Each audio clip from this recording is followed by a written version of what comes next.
Derivatives trading involves substantial risk of loss and is not suitable for all investors. Past performance is not necessarily indicative of future results. So stressful. And world's on fire. Good God. We can't look at this, guys. Like, my strategy is, you buy it and you hope that you got this high. Yeah, but we all think you're crazy. You don't fight this. No way. The markets are freaking out and you don't think that anything is wrong? Come back tomorrow and I'll lose it all. Should be fun.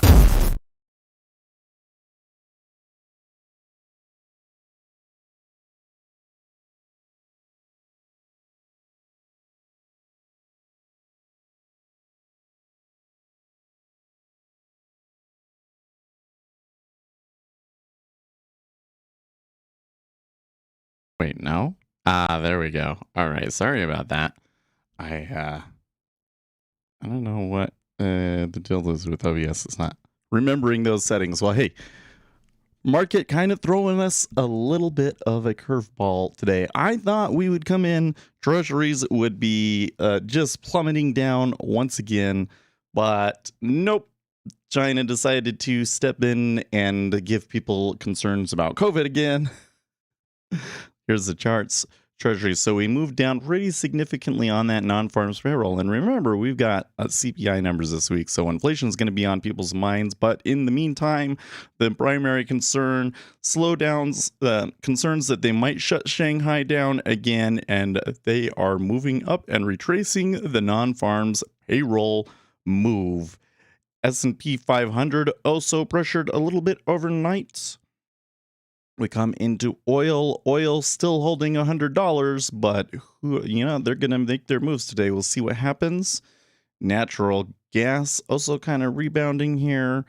Gold and silver kind of not giving us a clear signal, but clearly pressured from dollar strength. And then we've got copper. Copper looked like it was pulling out a good recovery here, but at least for the moment they've paused. We would really like to see gold turn around if this economy is going to avoid recession. That's what we would be seeing.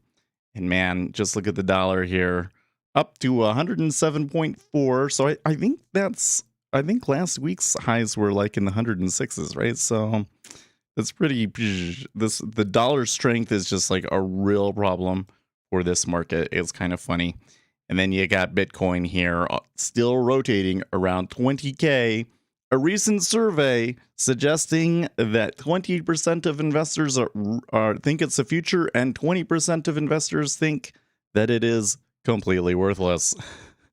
And that is where we're sitting at today. So again, I really thought that it was going to be like, all right, they're going to raise interest rates. They might even have to start thinking about a whole, what do we say? 100 basis points increase, right? Well, not yet. Not yet, apparently. And so while we are having some pretty decently strong upside movement, I think that I am hands off for now because I don't really know what it's going to do. I think we should mess around with our camera here because the camera does not look positioned correctly to me. What do you think? Let's move that.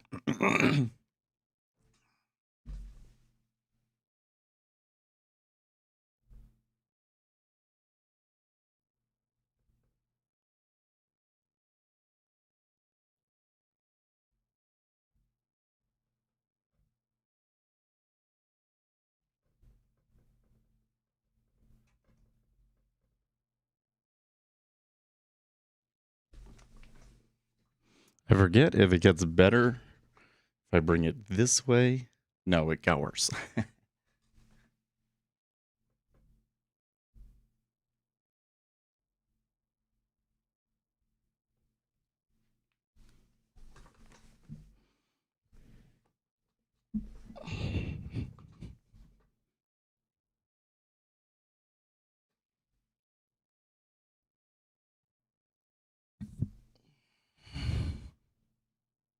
How's that? That looks a little bit better to me. it's a lot easier to move things around with the this nifty little tripod head I got from Small Rig. That's super small. Really, really, really like that thing.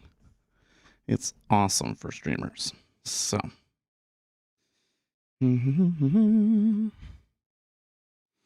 I kind of like, I would really like to, well, not I would really like to, but you know, I made a video. The video that's coming out today is about a KVM switch. So it's a little bit more of a hardware video.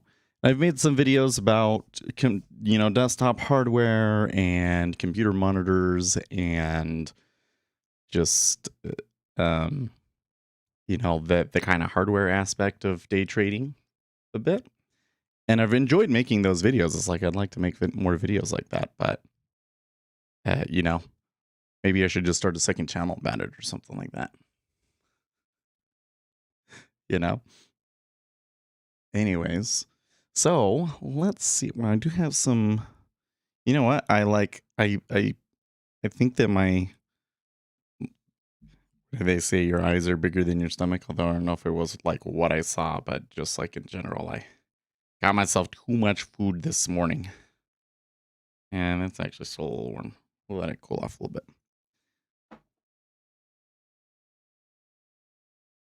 I'm just feeling really hungry this morning, I guess. So let's look at Twitter. Let's see what they're doing on Twitter world overnight.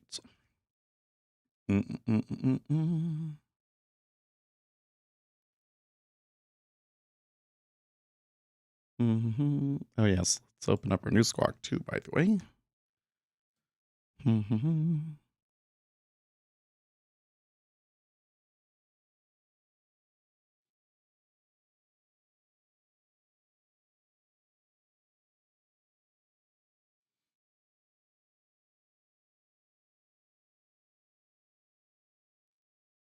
All right, let's see here. Nick Timmeros. The problem in the 1970s was you tightened, you hit the labor market, and you eased up, and you never took care of the problem.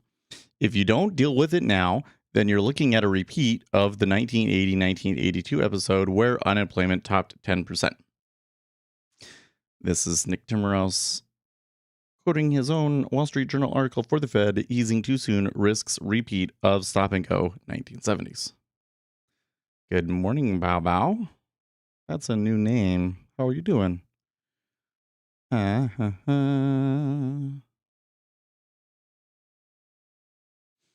Ooh, the AC turned on. It was good. For those interested in the auto story, I'm not really that interested in it, but let's see here. Brannigan Barrett says, and nothing else matters less than 8.6%, and Mr. Market is going to price an inflection point for inflation. An upside beat greater than 9% poses massive headache for risk with 75 basis point likely to become consensus for Fed meeting. Yeah. Okay. I mean, that's what, you know, that's how I'm feeling here this morning, or that's what I thought it was going to be here this morning. But the overnight action already suggests it's a little bit more complicated than that. Like they're worried about the whole COVID thing coming in again. I'm certainly seeing news stories about it.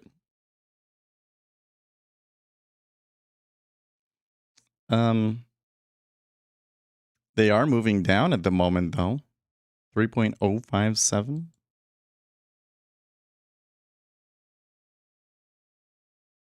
I mean, that's well below where we took our long from on Friday, right? Economists surveyed over the weekend continued to see an extended period of below-trend growth and high inflation extending into 2024. Reports Steve Leishman.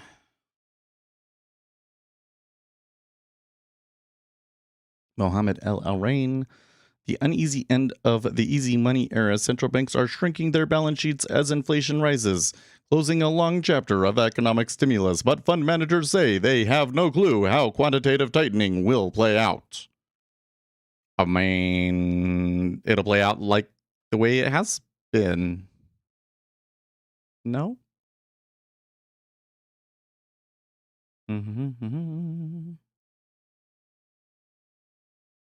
Nassim Taleb putting something out.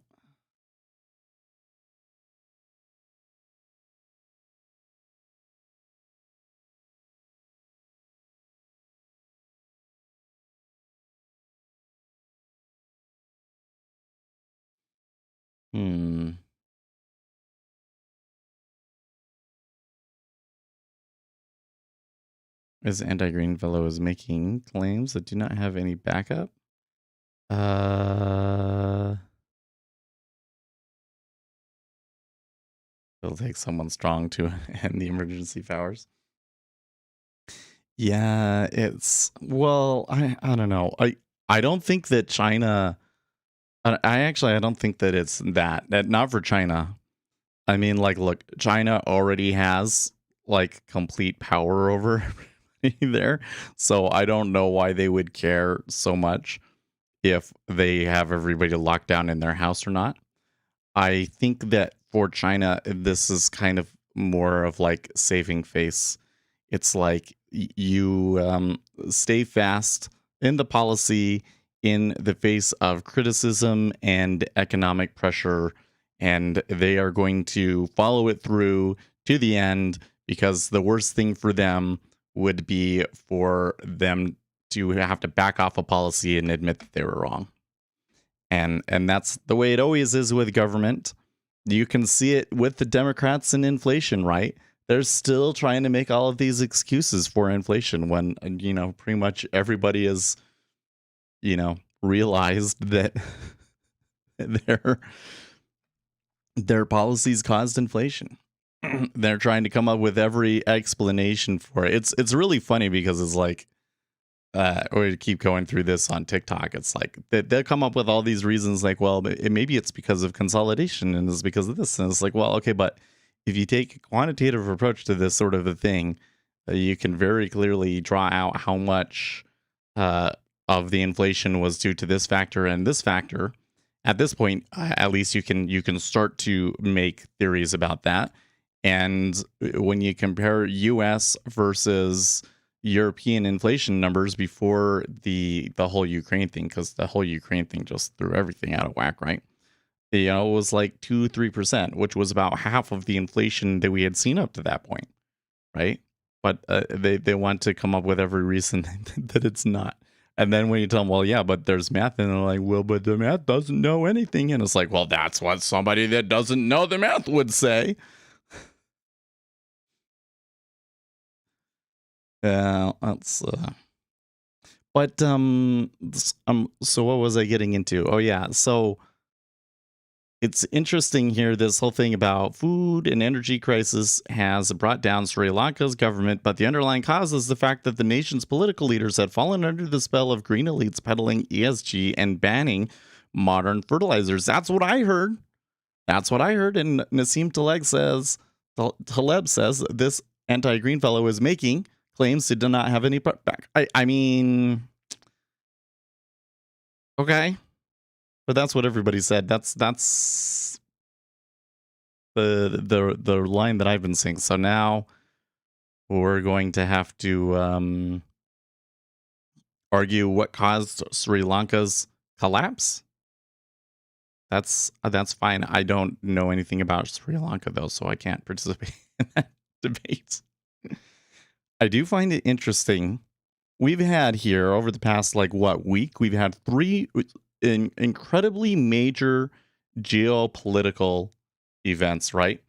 Prime Minister of Japan, former Prime Minister of Japan assassinated, which, I mean, he's not an active leader, but it's a big change for Japan. And then Sri Lanka having a big collapse. And then the UK Prime Minister forced out. These are all things that could have very significant consequences in the future. It's just the problem is with them is that we don't really know what the impact of any of those things are either, though. You know what I mean? So it's an interesting we're in an interesting crossroads in world history, I think. Yeah. Let me pull up my I'll pull up the 5-year here. 5 years looking a little I don't know if I really want to come and do market making in here, but I feel like we could bring the spread in.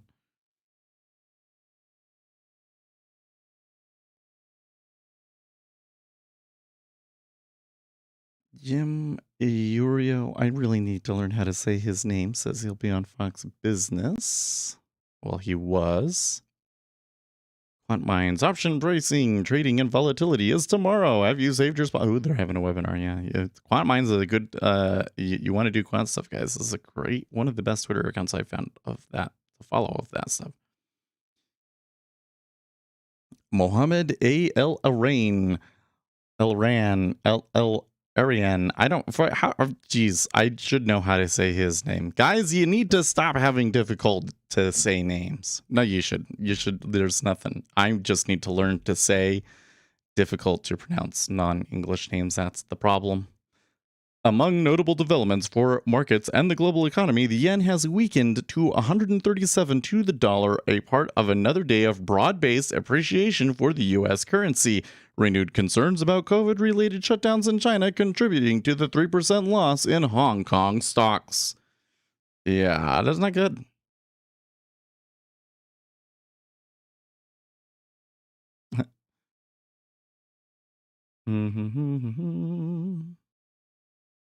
Elon Musk was tweeting, should we talk about the Twitter thing? Here's the thing with the Twitter thing.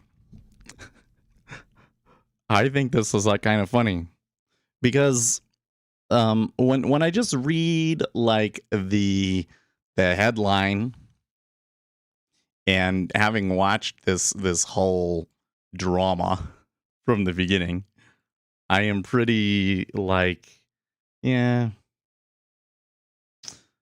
maybe he has a good point. That's like my initial gut reaction is that while it does kind of seem like that Twitter, he's been unhappy with Twitter and their response on the whole bots issue since he brought it up, and they did make some major changes, and it looked like they were kind of doing things that were against the agreement, but they did it in Delaware. And everything that I've read from a legal perspective suggests that he is going to lose. And not only is he going to lose, but he's going to lose very quickly. This could be really bad. This could be really bad for Tesla and frankly for the broader market, because Tesla is still a pretty large component in the S&P 500. Because they're going to have to pay $1 billion. That's really going to suck. That's going to be some stock gone. And actually, no, I'm not sure that's what's going to happen. No. I think what happens is Elon Musk just has to buy them. He just ends up buying them. You know what? It doesn't matter what state it's in. If he buys it, he can work it out. He'll deal with what he gets, right? And maybe we'll end up like he was forced to buy it, and we'll end up in the end like, oh, well, he won because he did turn Twitter around or something. Could happen that way, right? I think they force him into the deal. So that's going to be interesting. Do you really? This is one of those things like you ever hear about like, okay, if an employee is going to leave and the company offers them more money, it's like you should never take it, sort of a thing. It's kind of the same thing. It's like, well, if Elon doesn't want to buy it anymore, it's really not a good idea to force him to buy it, right? You should just back out and make him pay the $1 billion or whatever, right? Well, we'll see how it turns out, right? We'll see how it turns out. But that one is, you know what else is really interesting about that story? Is I just think about where we were at, like, what? 3 months ago? Was it 3 months ago when this all kind of started? And that kind of felt to me like the peak of this insane market. Like I was still doing the daily. I really should be doing here's what, on today's episode of, I should be doing those, but I haven't because the market just hasn't been as interesting since it happened, So that's another thing that I find really interesting about all this is just how much the market has changed since that deal thing first came about.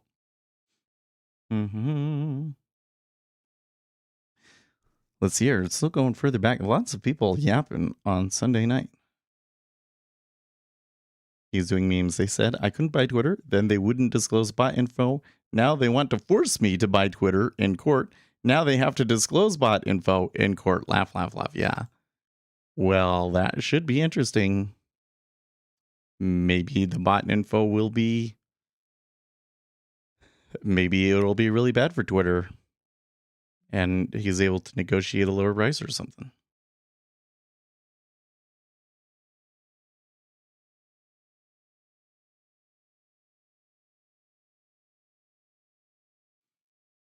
See, I keep seeing Nassim Taleb starting to try and get involved in these. I mean, let's call them economically adjacent arguments. Here they're talking about the Brookings Institute and Qatari policy in Syria, and I'm like, what do you know about that shit? I don't know if I trust you on that issue. That's not one where Nassim Taleb's.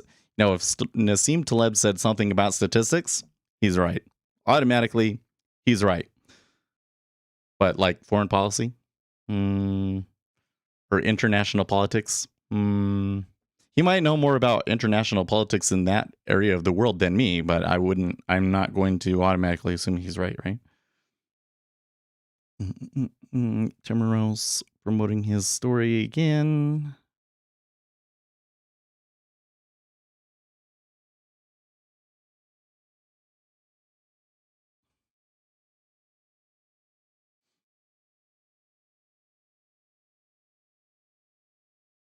What's this?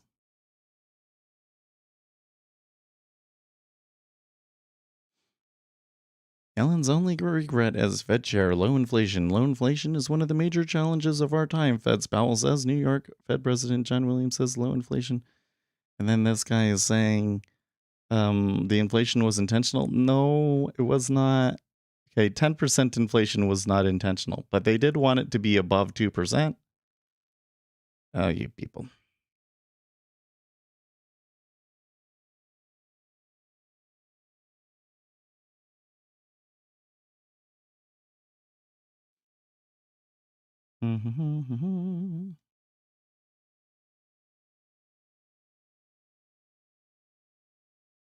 Bifinix makes an interesting point here. It's interesting that Tether once again violated their own terms of service. Tether says that they will not issue tethers backed by Bitcoin, but the billion Tether loan backed by Bitcoin to the Celsius Ponzi proves that not to be the case. He's right. He's 100% right. This is another proof that Tether is foolish crap.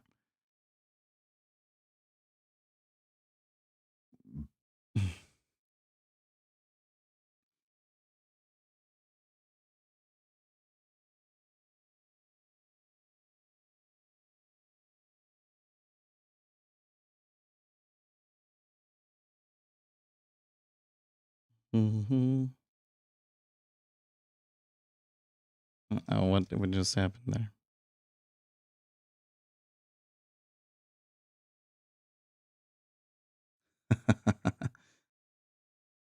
This guy talking to Bit Trading 101. When a 7:30 a.m. number came out on the old bond floor, the bond pit would roar bid or scream offer, and you could tell by the sound if unemployment was bullish or bearish.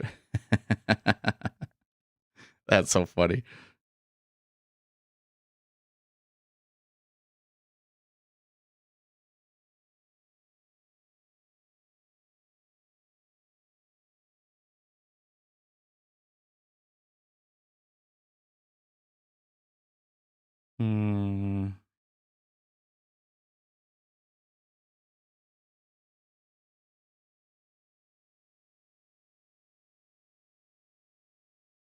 Brainerd, contrary to claims that crypto assets are a hedge to inflation or an uncorrelated asset class, crypto assets have plummeted in value and have proven to be highly correlated with riskier assets and with risk appetite more generally.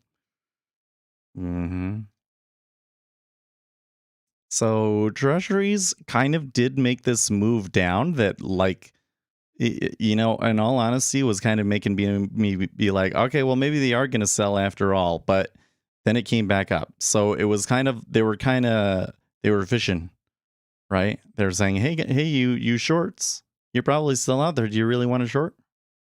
And it came back up. So the way that it's behaving so far, no trade. This is a two-way market that I don't want to probably don't want to stand in front of or get entangled with unless the market really forces me to do something. It literally takes about 8 minutes to become an expert on Sri Lanka's situation. Does it though? Because they're all disagreeing about it.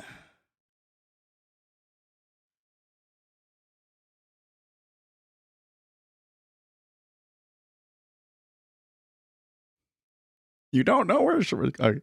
So this guy on Twitter, he doesn't know where Sri Lanka is. I know where Sri Lanka. I know generally where Sri Lanka is, but I don't remember what their name was before. It was a name that you'll instantly recognize. Okay, we're gonna come here. Here's where I live in Centerville, and Sri Lanka is somewhere over in here. I think it's in here, right? Bangladesh, Myanmar. Oh, come on. Oh, there it is. Sri Lanka. Oh, yeah. Off of India. I knew it was India. I was looking there. It's not. That's Bangladesh. Sri Lanka. So what was it called before that?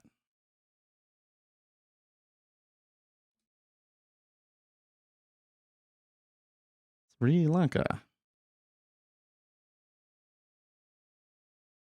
We'll read the Wikipedia article. Formerly known as Ceylon. Oh, no, I got it all wrong, folks. It was formerly known as Ceylon. Ceylon? I'm probably pronouncing that wrong. We got Indians here on the stream, right? How do you say it, my friends? Okay, let's see. Let's do some research here. I'm gonna just pull it over here. Actually, no. Let's eat. I'm gonna take a bite here. Gather my thoughts here. I'm gonna do some research and see if we can find out why did Sri Lanka really collapse because of the bans on fertilizers.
Okay, let's read the New York Times article. This year's crop worries MD Somadasa. For four decades, he has sold carrots, beans, and tomatoes grown by local farmers using foreign-made chemical fertilizers and pesticides, which helped them reap bigger and richer crops from the verdant hills that ring his hometown. Then came Sri Lanka's sudden and disastrous turn towards organic farming. The government campaign, ostensibly driven by health concerns, lasted only 7 months. But farmers and agriculture experts blame the policy for sharp crop yields and spiraling prices that are worsening the country's growing economic woes and leading to fears of food shortages. News Squawk saying something.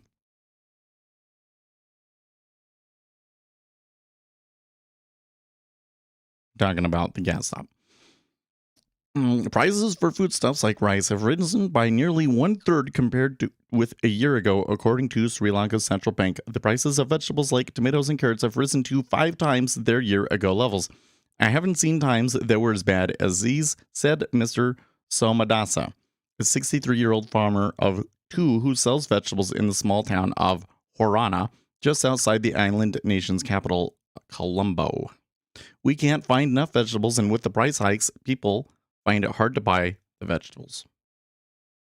Now, Sri Lanka's government, run by members of the Rajapaksa family, is rushing to avert a crisis. Last month, so this is before the guy ran, right? Late last month, Sri Lanka's plantation minister, Ramesh Pathirana,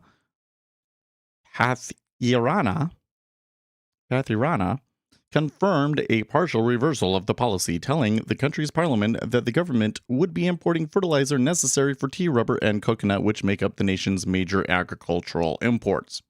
Okay, so basically, the policy already devastated their economy, this going as far back as December. It's going as far back as December. Okay, so it seems to me that it is unquestionable that the move to organic farming in Sri Lanka was a complete and abject policy disaster, but they reversed it 6 months ago. So it being responsible for the current collapse, it's difficult to attribute it compared to other current happenings, perhaps.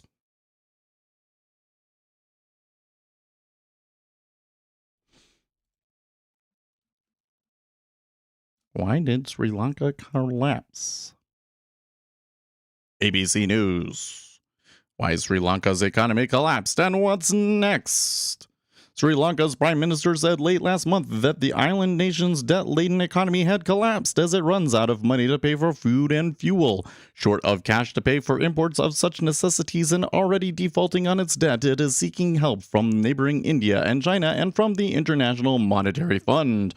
Prime Minister Ranil Wickremesinghe, who took office in May, was emphasizing the monumental task he faced in turning around an economy he said was heading for rock bottom. On Saturday, both he and President Gotabaya Rajapaksa agreed to sign amid mounting pressure from protesters who stormed both their residences and set fire to them.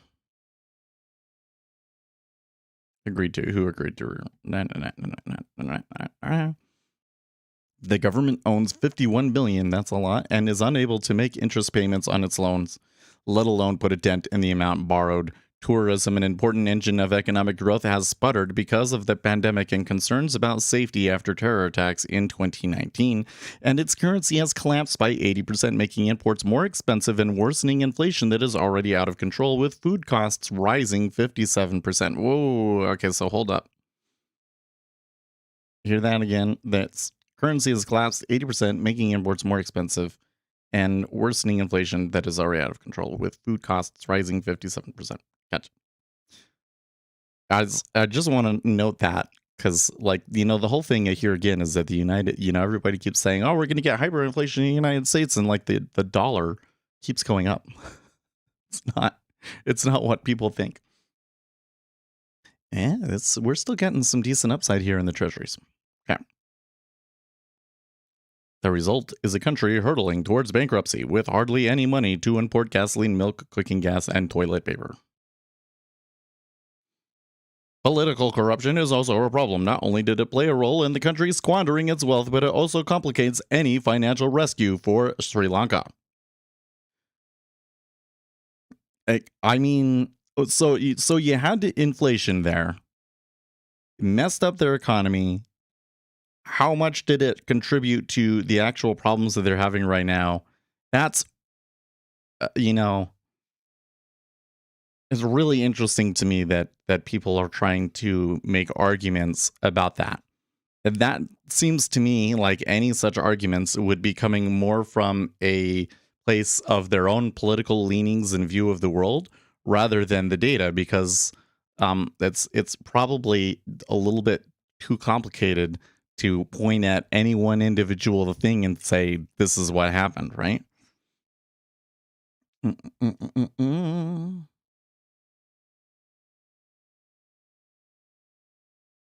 Still, Mukherjee noted that Sri Lanka sits in one of the world's busiest shipping lanes, so letting a country of such strategic significance collapse is not an option.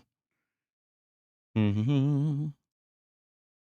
Economists say the crisis stems from domestic factors such as years of mismanagement and corruption. Conditions have been deteriorating for the past several years. In 2019, Easter suicide bombings at churches and hotels killed more than 260 people that devastated tourism, a key source of foreign exchange.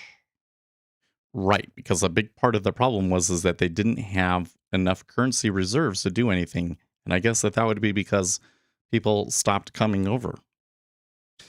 The government needed to boost its revenues as foreign debt for big infrastructure projects soared, but instead, Rajapaksa pushed through the largest tax cuts in Sri Lankan history. The tax cuts were recently reversed, but only after creditors downgraded Sri Lanka's ratings. Well, yeah, you don't want to do tax cuts when you're already in poor financial health, right? That's like, oh, I can't pay my house. Let me go and change jobs to a job that doesn't make me as much money. Well, tax cuts can make you more money in some situations, but given their situation, probably not.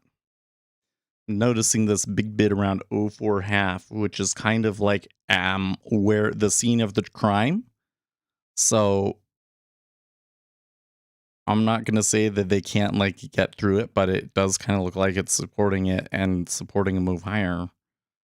I guess I'm still kind of should be in wait and see mode, right?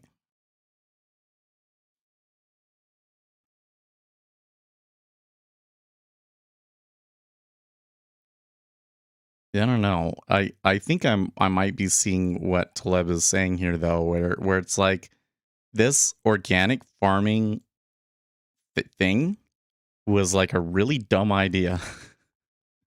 Sounds like it was a really dumb idea, but um, maybe they were going to collapse anyways, right?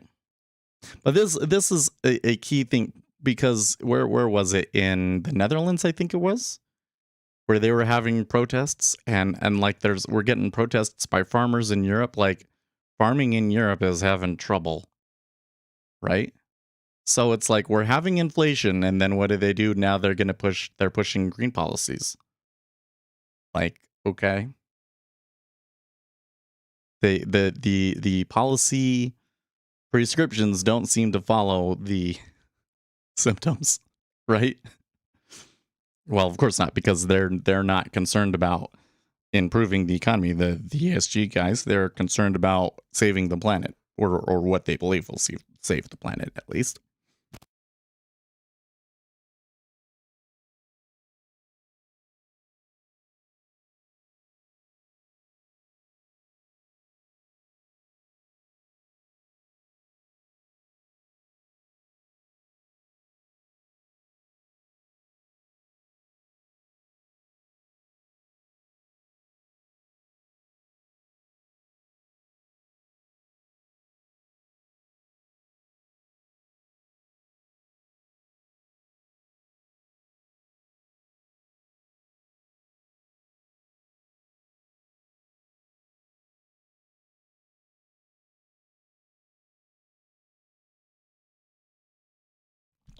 Look, that big blip, blip, blip, blip, blip, blip. That big bid followed them up, slams them right back up to the highs.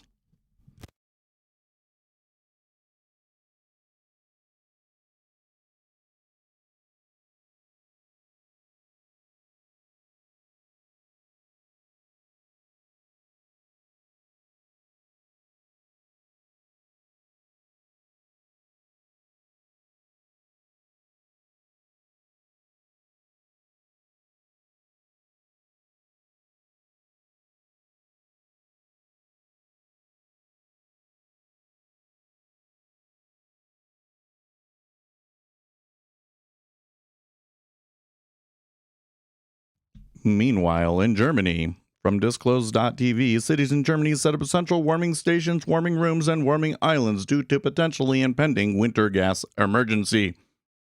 And that's like in the middle of July, if that's any indication of where things are at with energy.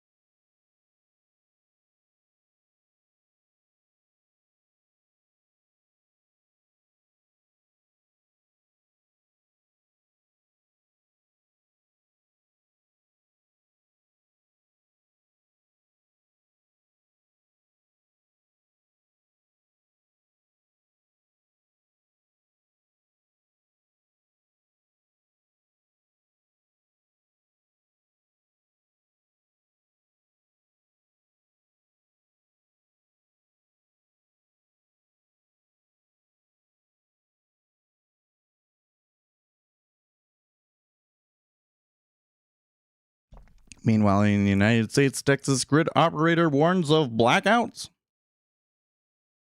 Did you hear that CME is releasing signal? Are you talking about the prediction market futures?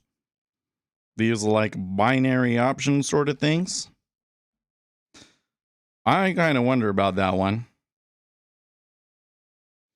You know what it's kind of starting to feel like to me? Love to see me, by the way.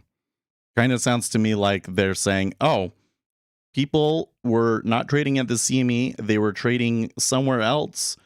And this was the product that they were trading, so we need to have that product too. Because I just don't see how that kind of binary futures sort of thing is really a worthwhile game to play, you know? I'm sure somebody could explain to me how you make money off of that, but that doesn't sound like a profitable speculation vehicle to me.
I saw an article yesterday from Forbes saying we are in a recession, says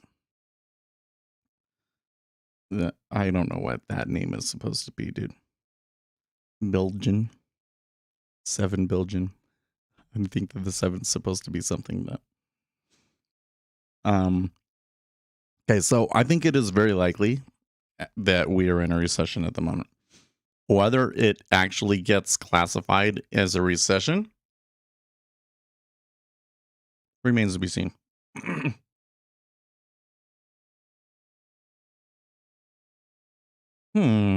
Koos, I found the cause of my delays. It was an indicator. Whoa, man. No, you don't want that. So here's the thing about a recession is there's a government organization that calls recessions in the United States. It's like the NSRB or I forget the acronym. Okay. There's an organization that does this, okay? And I think you might see this thing where GDP is going to come out later in the month, and it's going to be negative probably based on the tea leaves that we have so far. And then everybody will say, okay, we're in a recession, right? But then the media will say, well, no, actually, we're not in a recession because the NERB hasn't said anything yet. But basically, if we've had 2 quarters of negative growth here. Yeah, I just look at the market, man.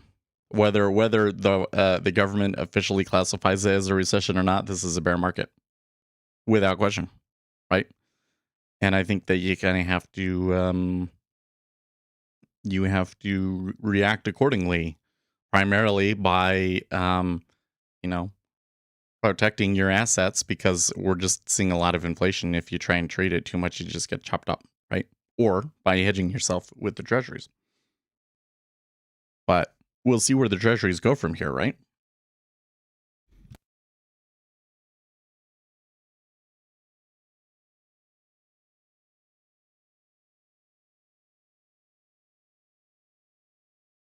But I'm going to bet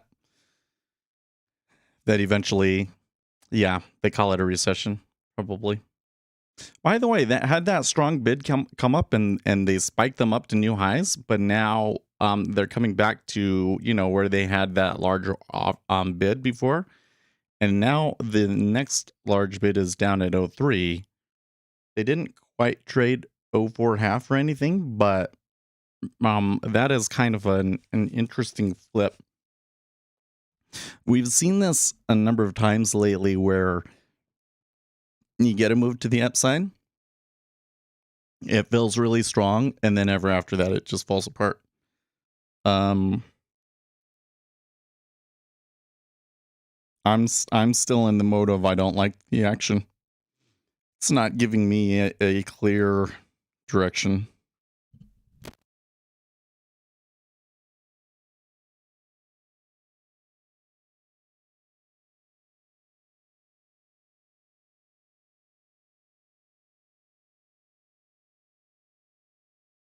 You should send me that indicator, Koos, because that is like, what kind of indicator would delay your data by 5 minutes or whatever? Like, that's crazy.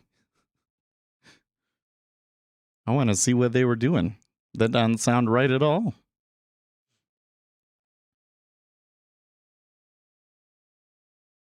Oh my gosh. Twitter debates whether Anne Frank had white privilege. I probably shouldn't touch that one. That's crazy. That is that's a conversation. Like, if you're having that conversation, that's probably it, and you probably shouldn't be arguing with that person. In fast markets, about 1 to 2 minute delays is just a little. Is it because it's taking that long to calculate, you think? That can't be right, because it should update the price and then do the indicator. Oh,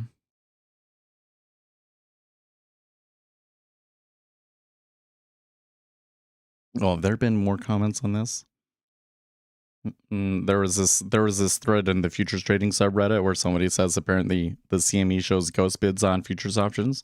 He's complaining because basically he bought something and then later where the bid was, it like collapsed and fell further because the bids pulled. And I was like, well, yeah, that's what happens. It's the robots put bids and offers out there, and just because you saw a bid there and right now doesn't mean that it will be there when you want to get out.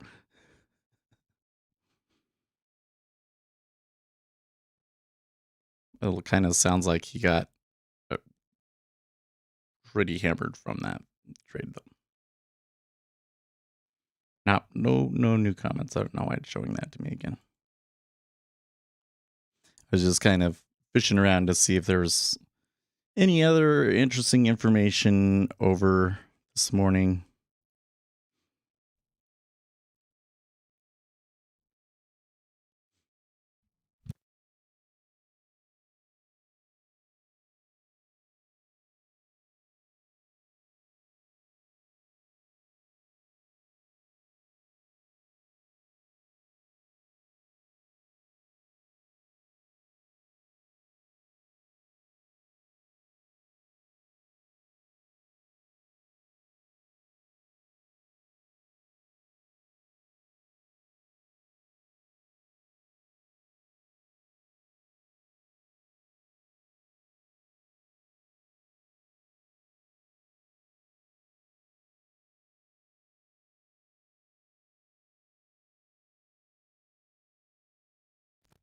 Well, we're getting into closer to the S&P 500 time.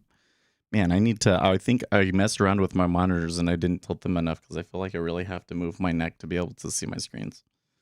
The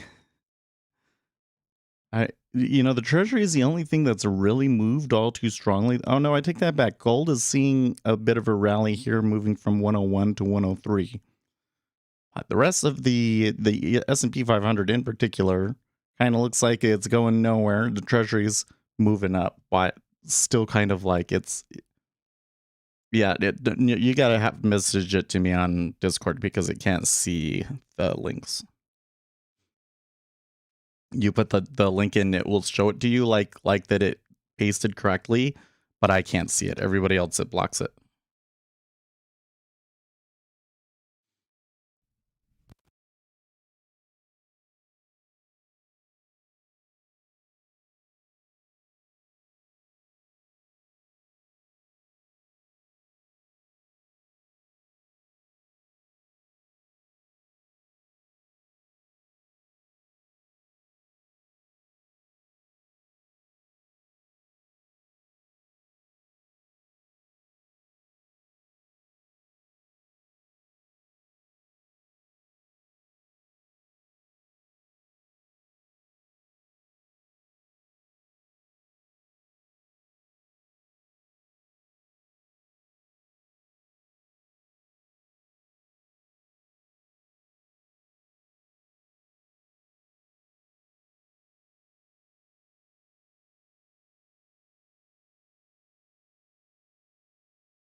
That's a little better.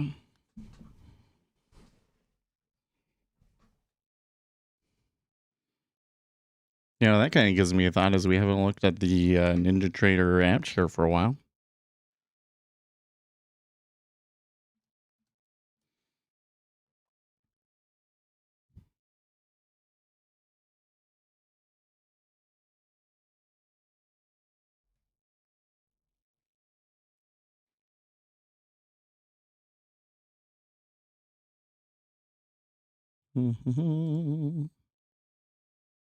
They added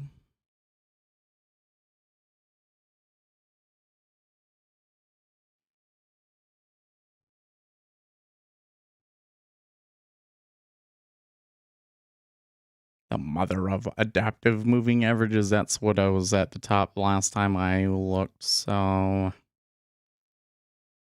I'm going to say no. Wait, have I downloaded that one before? Let's just download it here. Download. Yep. I don't think I installed it though.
Okay. Now that I've moved my monitors, they kind of feel like two turned. I don't know.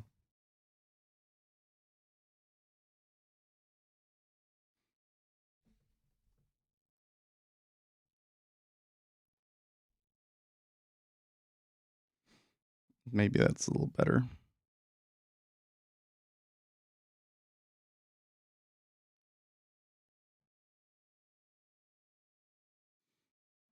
Probably need to be further back, right?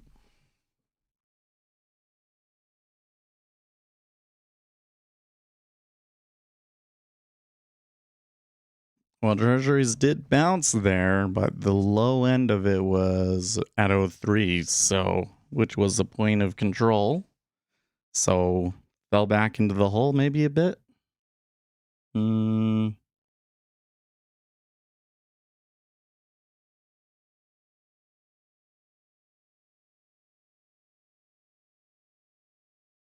So I have to say that really supports my earlier decision that I didn't want to touch this, that I didn't want to go for the trend continuing, right?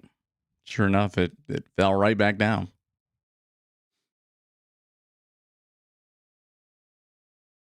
So now we have to see where the S&P 500 decides to go this morning.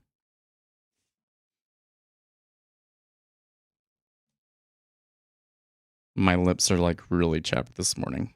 I'm really like, I don't know, it just keeps popping into my head. Can't handle it.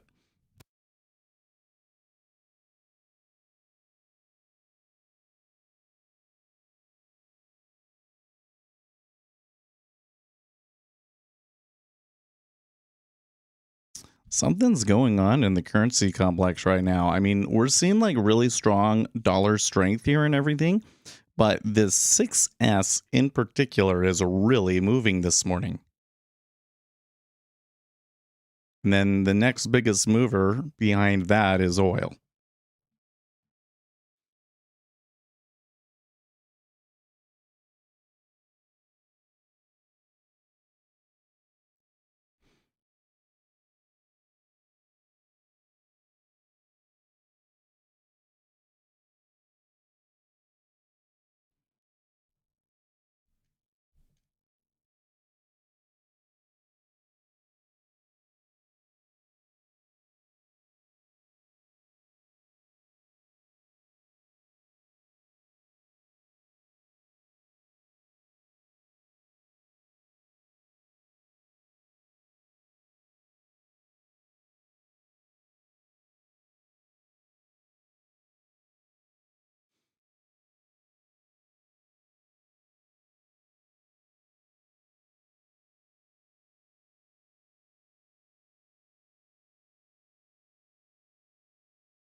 It's the daily YouTube spam.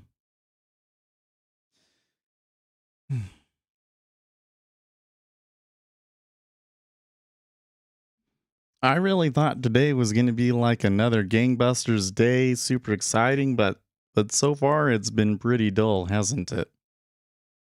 Yeah.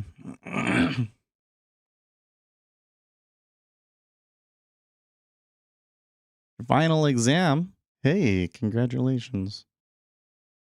How is that for a university degree? Babbitt, oh, were you you were messaging me last night, yeah. So here's the thing.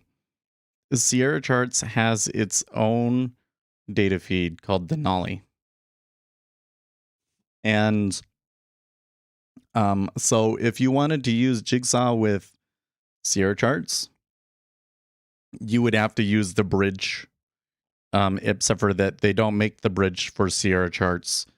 Partly because it doesn't make sense because Sierra Charts tries to duplicate Jigsaw's functionality.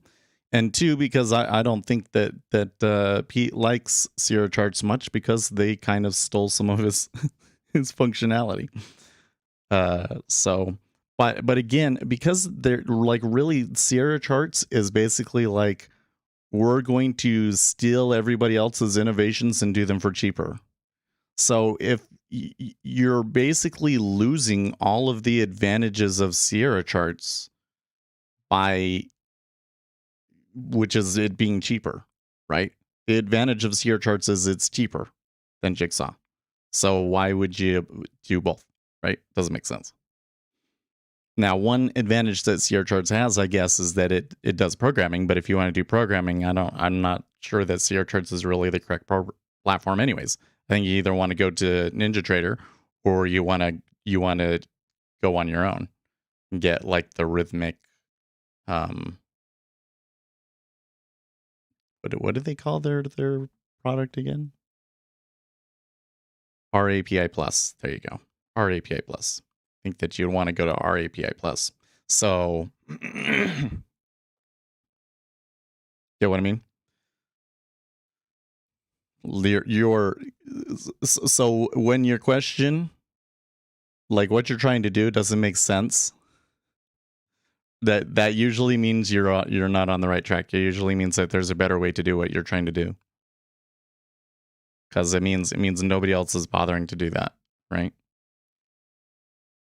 It's either that or you're like really, really ahead of everybody. But in this case, because it's a platform, it's not the case. That might be the case here in treasuries where it's like, oh, well, we want this piece of data and this piece of data, but we can't find it. Well, we're way ahead. So I've learned a lot about this space in the treasuries lately, and I did find some access to on the run treasury data, not from BrokerTech, but from TradeWeb, and I learned a couple of interesting things about it. But the big one was that there appears to be a basis difference between the micro treasury yield futures and the spot yields by about a basis point or so. So that maybe explains why the bids over here in like the 5-year are so wide, right? Could be. Really, really kind of changes my perspective here a little bit, because I don't think that we can just look at that book and say, oh, okay, this price is a better price.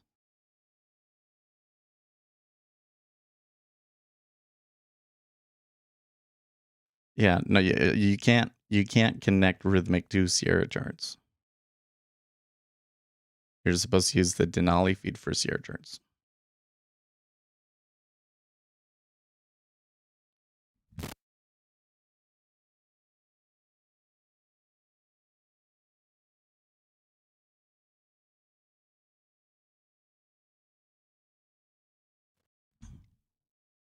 Food's hitting my stomach, moving my guts around.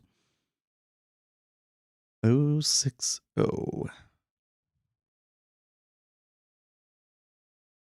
Well, the initial move on the S&P 500 is awfully bullish, wouldn't you say? That's a pretty solid green candle.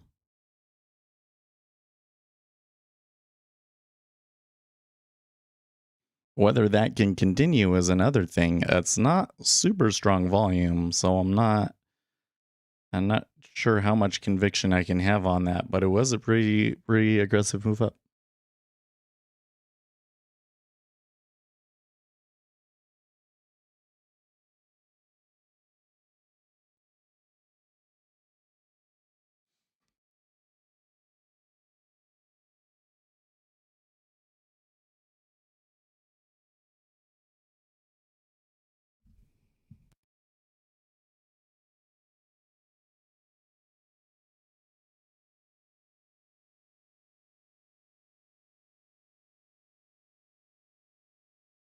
My body just feels incredibly uncomfortable this morning for whatever reason. My nose itches, my lips are chapped, my stomach is you probably love to hear all that, right?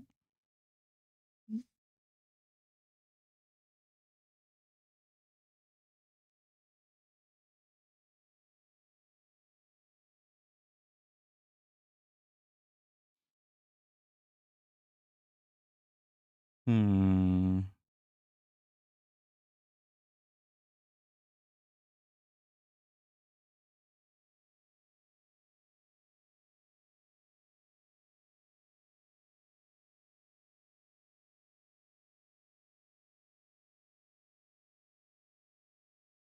A lot of people no. A lot of people use Sierra charts, but I don't think I've ever met somebody that uses both at the same time. The people that use Sierra charts typically are doing so because Jigsaw is too expensive. I mean, like, look, Jigsaw has its own charts, right?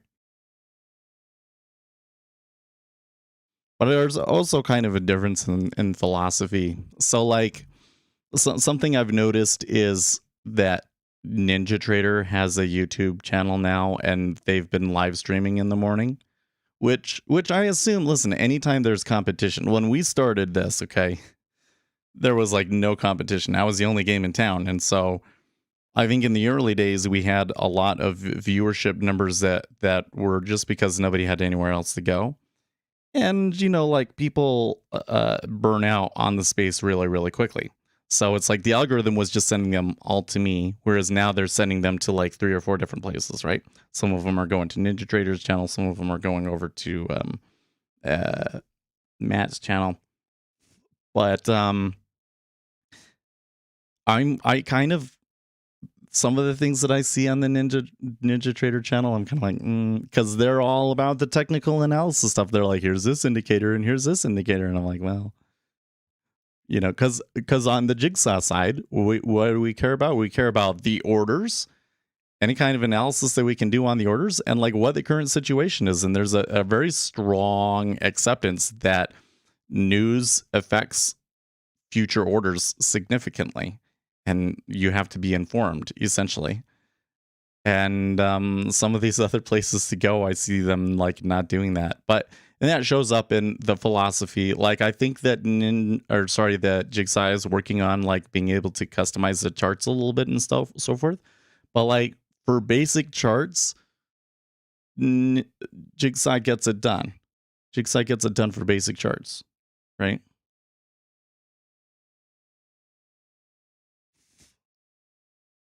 I used both for years. Once you invest all the time in Sierra, you can't get away. Well, that might be. That's what I'm saying. Like it sounds to me like when I was responding to you the other day, is like it sounds to me like you already have Sierra charts, right? You've been using Sierra charts, and you kind of want to use Jigsaw, but you're not so sure. And what I'm saying is like, oh, but then that must not be the case, because if you were already on Sierra charts, then you would know that they had the Denali feed, right? Like if you're new, I would just use Jigsaw. If you were new, you would just use Jigsaw. But if you have Sierra charts and you've been using Sierra charts, you might as well just use Sierra charts. But like again, like the advantage of Sierra charts is the price. Like you're only paying $30 a month or whatever for it. Whereas Jigsaw, you have to pay like $450 up front. That's if you use my discount. in the video description. And then you have to pay $50 a month live trade license. I think they should shift things around. I think that both Jigsaw and the CME should have different fees for micro futures. You're going to just do micro futures, different live trading fee. Because otherwise, you're tacking on them $100 a month in fees to people that are maybe just trading one lots, right? Let's bring it down. Let's bring it down to like $10 a month. $20 total. Can you make more than $20 total micros? Yeah. Golden account that way. Sure.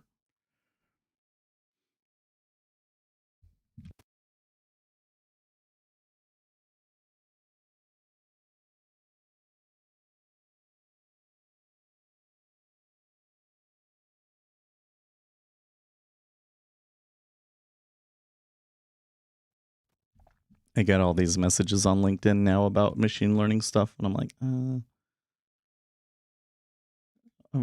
I don't think that I want to pay you thousands of dollars for it. I'm doing just fine learning on my own.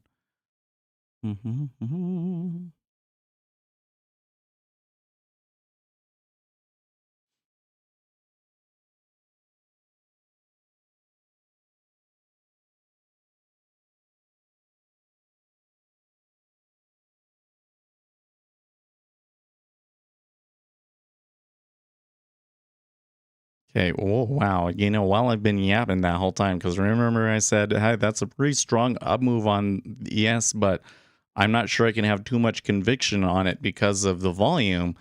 They turned around and they went down, and there was a lot of volume on that downturn. And it does look like as they went, maybe the treasuries started to bid a little bit, but overall the treasuries are bid.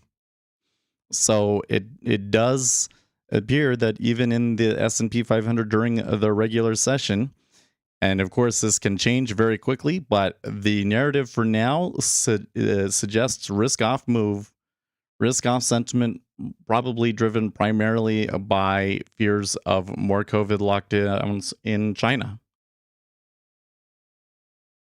This is a pretty bum spot when the whole world economy is basically has to watch or you know, one of the most influential pieces is China. I mean, I guess if you're in Europe, you're kind of used to this sort of a thing because you're always having to deal with the United States, but it's just it's a little bit different when that country seems to have a worldview that is really in many ways diametrically opposed to your own, right? And they're the ones that are kind of in charge of the world economy.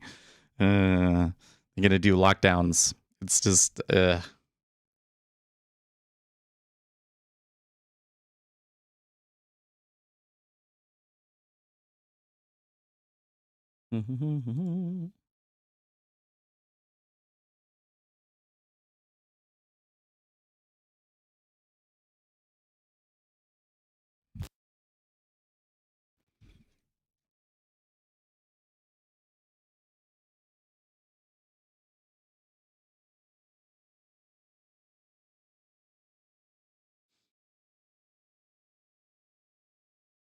big offer showing up in the ZT. Well, they're all kind of getting pushed higher again. The 5 years, it's not lined up with the other ones, but it looks like they're gonna go, huh? You think we could see 3% today? I mean, that's still 2.5 basis points away. It's possible. It's within the realm of possibilities. I wouldn't say that it's likely at this point.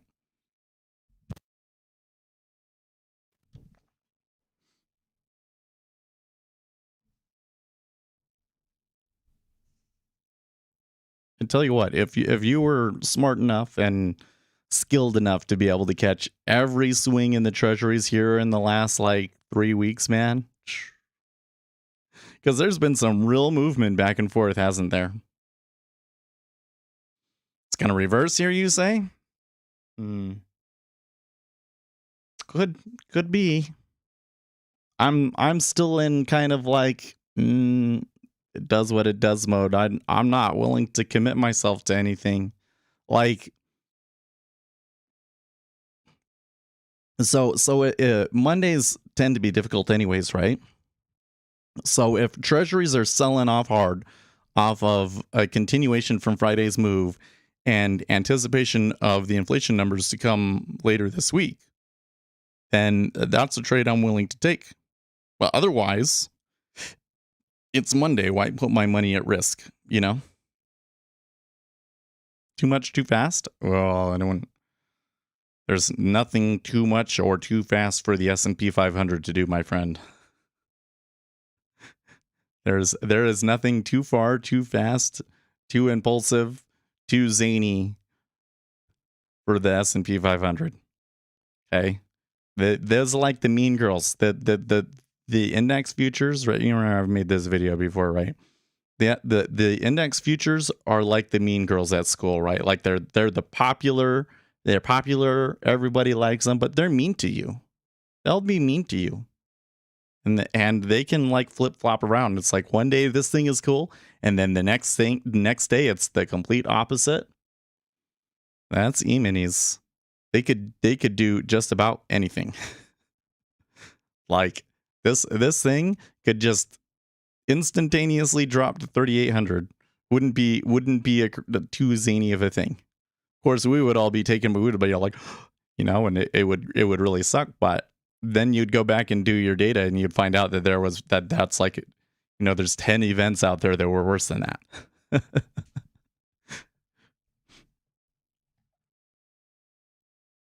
Oh, E-mini.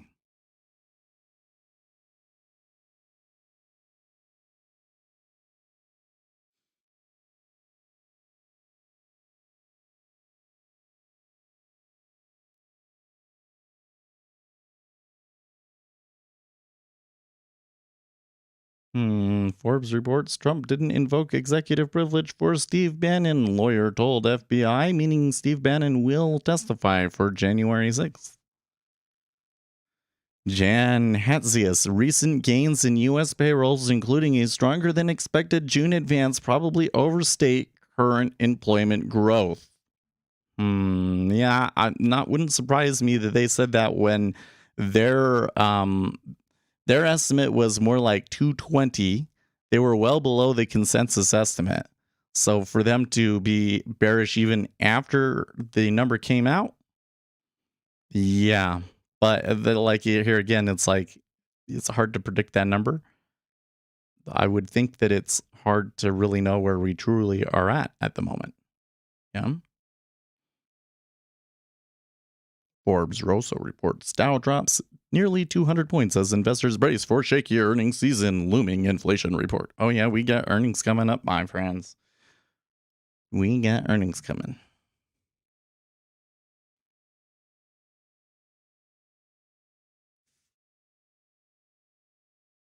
Nearly 2/3 of Democratic voters say they would prefer someone other than President Biden as their party's candidate in the 2024 election, underscoring political headwinds. Yeah, listen, Biden's done. I was like, what did I say? It was like not even 6 months in, and Biden was already a lame duck president. That's Biden for you. All right. Who do they replace him with, though? You think it goes to Pete? I feel like I don't know if Kamala Harris really actually wants to be president. I think she's being vice president right now, and she's kind of like, I don't like this. So how about Pete? I'm thinking maybe Pete is their top contender right now, or maybe if somebody, what was it, the All In, whatever guys. One of them was predicting Jeff Bezos would run for president, and I'm like, oh, that could totally work. Actually, I think he'd be a strong candidate because he's been doing like the speaking service. He can circuit. Sorry, he's been doing the speaking circuit. He can talk. I don't know how he does in a debate, but he can talk. I think he'd be a really strong candidate. How much farther? Well, when I said, do you think we could see 3%? We were at 3.025, and now we are at 3.015. So we got a whole basis point move there. That was relatively quick. So I guess you'd have to say I definitely missed out on some opportunity. The thing is that I'm really of course, I can see like what the sentiment and what direction it is today and everything. And that it is a risk-off day, and so pushing up on the treasuries. I'm not going to say it makes sense per se, but like we knew which way it was going. It was just, did all of that give us the conviction to know that that the orders were going to be persistent and continue through, and that they will continue to be persistent and continue through here? And I think no, I don't think I have that. So even though it's moving and it looks like there's definitely some opportunity, I think that I have to remain on the sidelines. Arnold Schwarzenegger, no, he can't run for president. You have to be native born. Can't be a naturalized citizen. We'd have to change the Constitution for Arnold to become president. But the way that Arnold's governorship ended, that's unlikely to ever see him in politics again.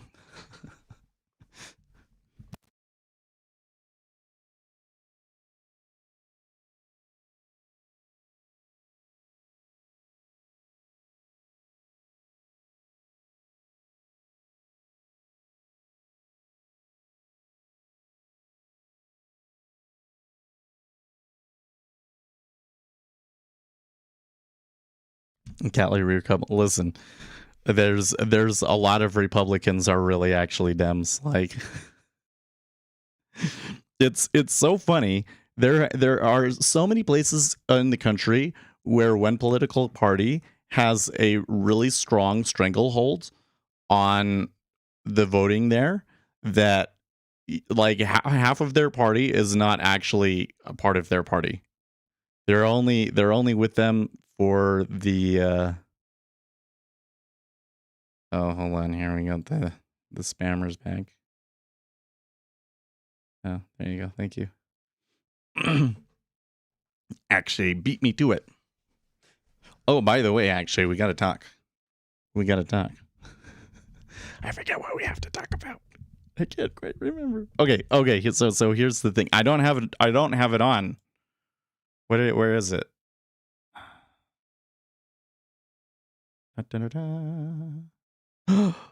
It's Refinitiv Icon. I found a way to get it. At least for a little while. Found a way to get it. Oh, do I not have my stuff? I have to hold on.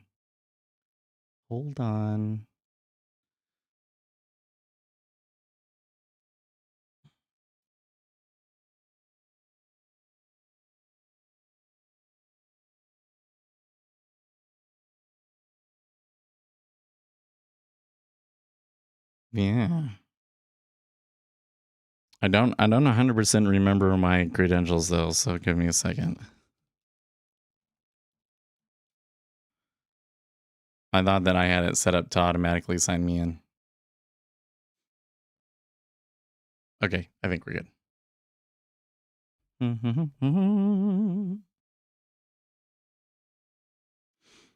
So I got it, and what I saw was not what I expected. What I saw was not what I expected.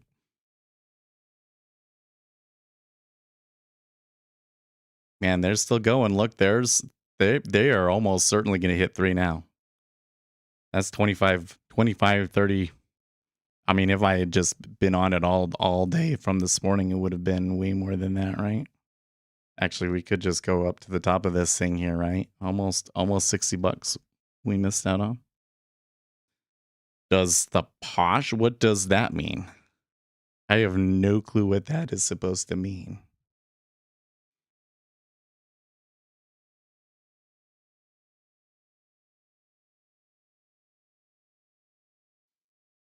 I was able to get like I can do stuff with spreadsheets, kind of. The issue though is that I need some information from Icon, and I need some information from NinjaTrader, right? And I need to bring them all together in a spreadsheet, I guess. It might be better for me to try and connect to it directly or something like that. Oh, why do I have that open? Okay, so here's the quotes that I can get. right? Let me resize this a little bit. So it's giving me quotes from TradeWeb.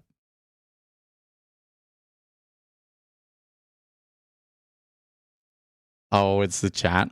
Okay, so here's the question with the chat. I mean, I think that this one has its own built-in chat. Because I was seeing some things where it was kind of like they were saying, like the real reason to have Bloomberg is the chat, and I'm like, well, if I was on Bloomberg, I don't know if anybody would really talk to me on it. How would you, you know? It was like, I guess maybe I could talk to, I could reach out to people, but man, this last move here in the Treasury was pretty strong, by the way. But I guess it really must be driven by this risk-off move that we're seeing in the S&P 500. I don't want to become an equities trader here. Okay, so here's the thing that I thought was interesting. Okay, so let's look at the 10-year, because the 10-year micro 10 is the most liquid.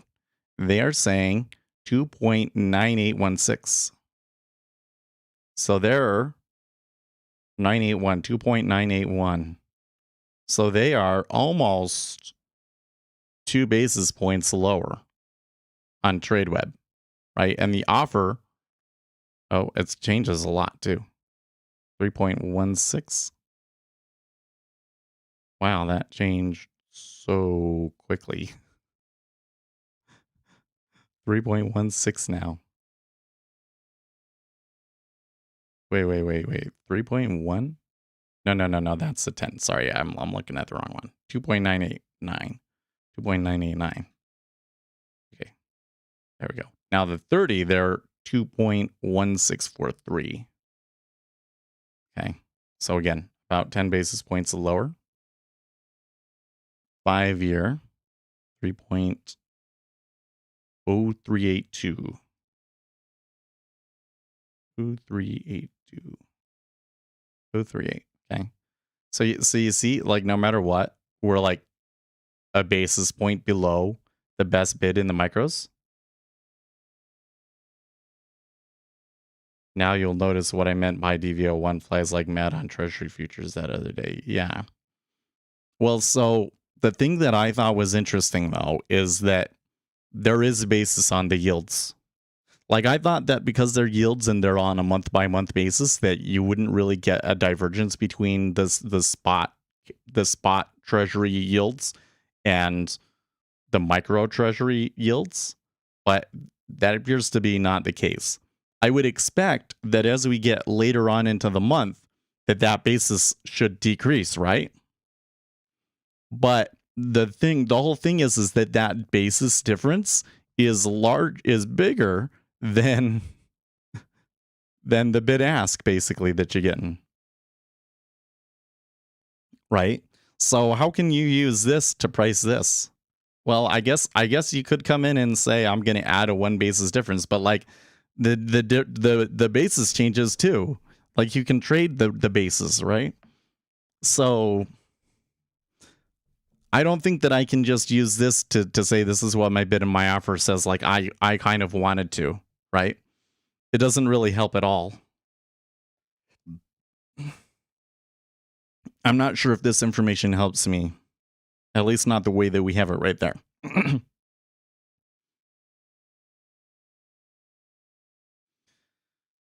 No, it's not because they already arbitraged the leverage. It's because they're basically saying that there's going to be like there's going to be a treasury auction before then and all of these other things. And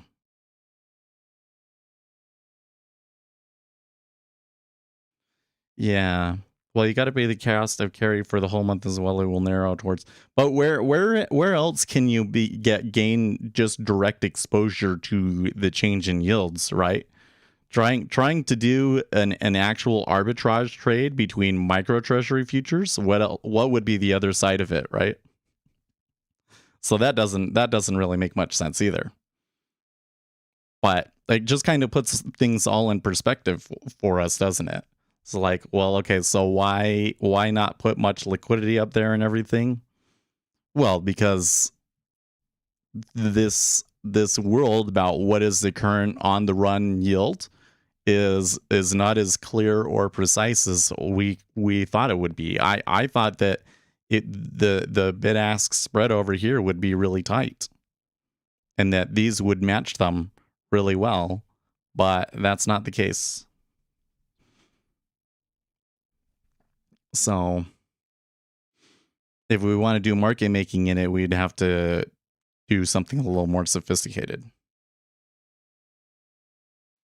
And it may be the case because I can come in here and I can put like, I can try and beat the robot, but then the robot will often outbid me anyways, right? And then once you get to the point where the robot doesn't want to outbid you anymore, is it really worth taking the fill then?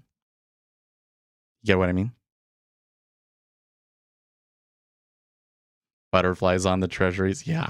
Right. Like it is the whole thing is kind of fraught. But it doesn't mean that the information couldn't help us, right? Because we should feasibly. So I think that what the and correct me if you have a better idea, but I think that what the goal should be now is let's try and track the basis. Or maybe it's plottable. I don't know. Maybe we can plot the basis difference between this and the micro treasuries, and we can find some situations where the basis gets out of whack that might present some opportunities for us, right? Because it seems to me that when you're doing a basis trade, basically what you do is you wait for the basis to be too high. Historically speaking, statistically speaking, it's the basis is too wide, and that's when you decide to go short the basis, because that's essentially what you're doing, right? You're going short the basis, and it's not an arbitrage trade, but it's about as close to an arbitrage trade as you can get, because the percentage time that the basis does not decrease to zero upon expiration is exceptionally low. Right.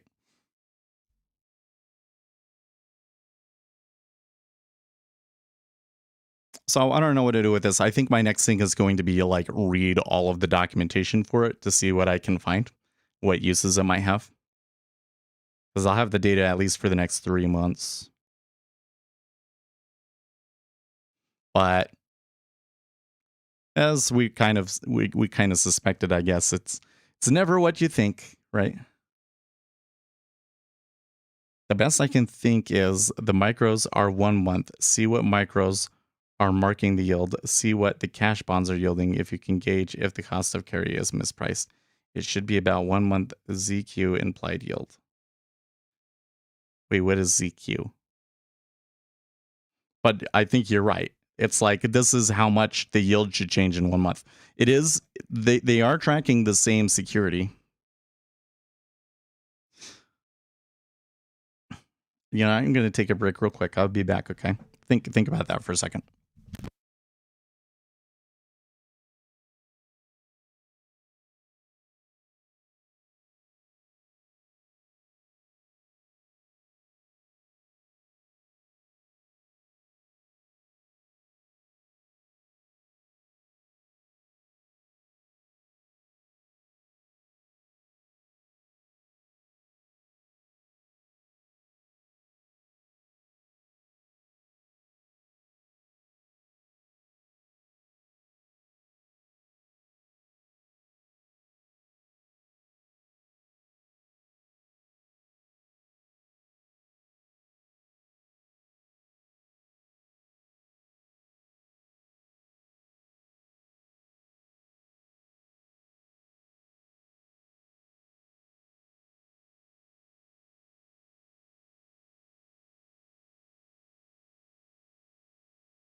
Oh, that's the Fed funds raise futures. Okay, gotcha.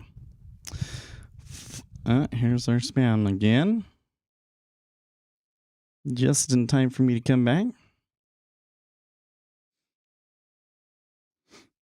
Well, oh, did I close down that window?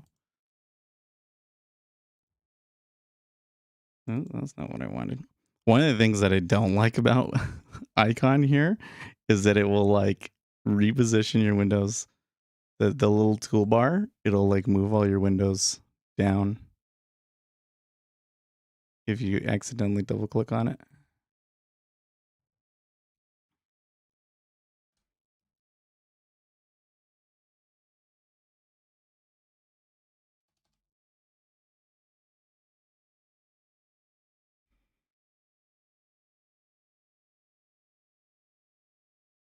Let's bring this back.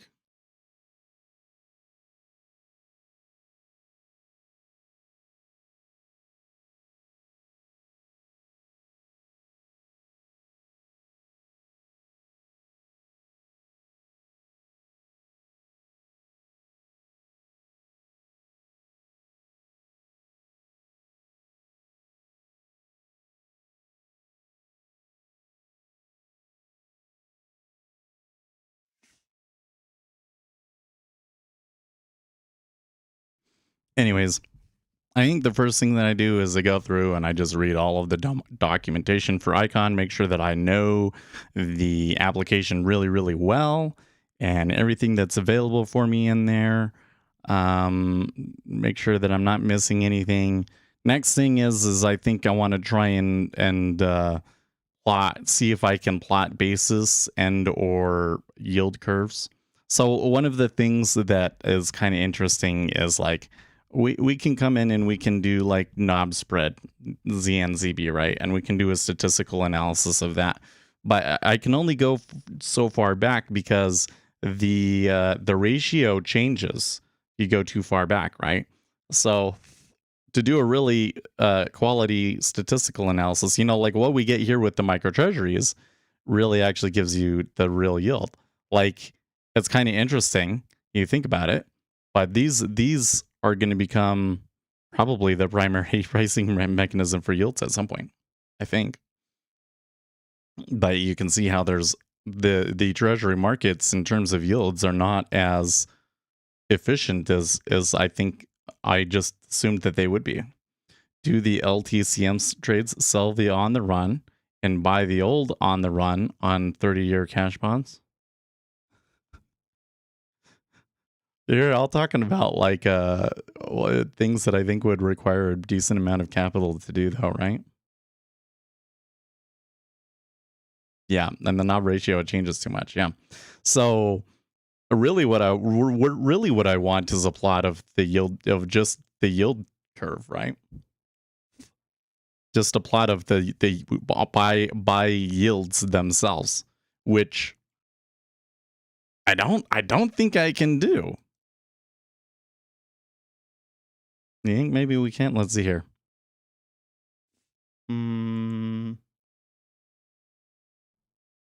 US 10 Y United States 10-year benchmark.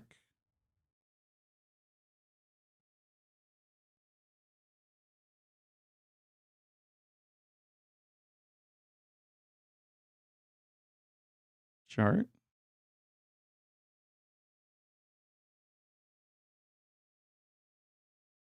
Enter. Okay. So that's right, I think.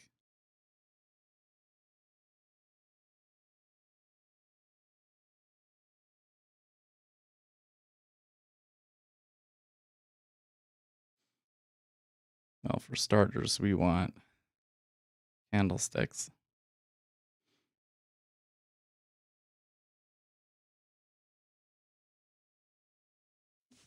And then I think let's do the 2-year US 2 benchmark chart.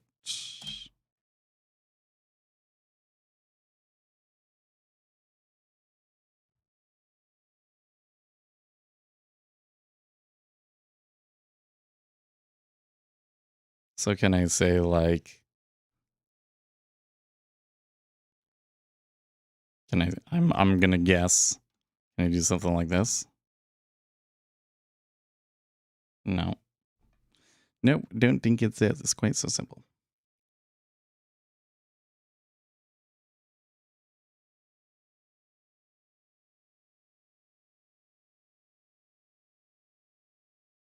Curve chart? What's that look like?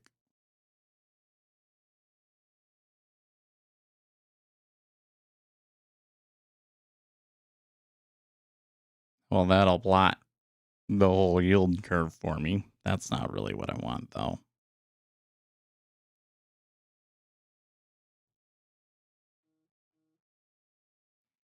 Oops.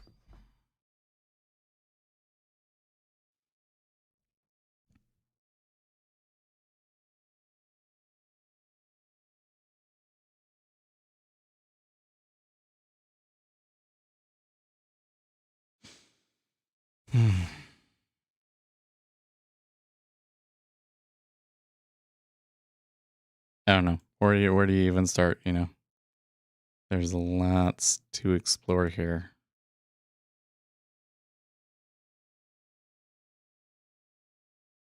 Interval range, time series history.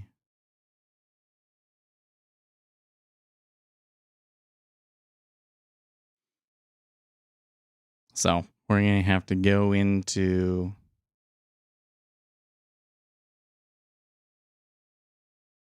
Also, I don't know any way to like minimize the little toolbar thing, which is a little annoying.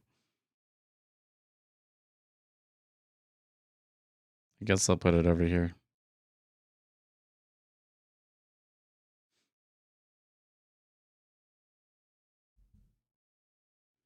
BlackRock cuts developed market stocks to underweight as economic outlook worsens.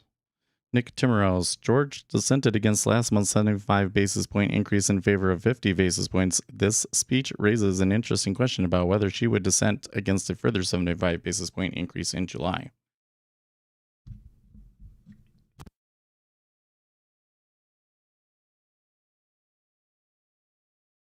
It does indeed.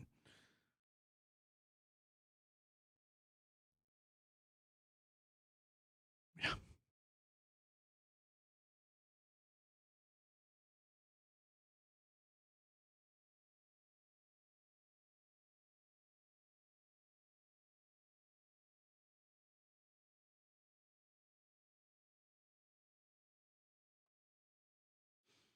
See, if the micros were a more liquid instrument and had been around for longer, then we would be able to come in and we would be able to just chart that, right? And then dive into statistics with that. But I think what we need to do is we need to like, I guess I can chart the yield there and like export it. Oh, actually, that's what I should do. Let me come back over here. So if I chart this,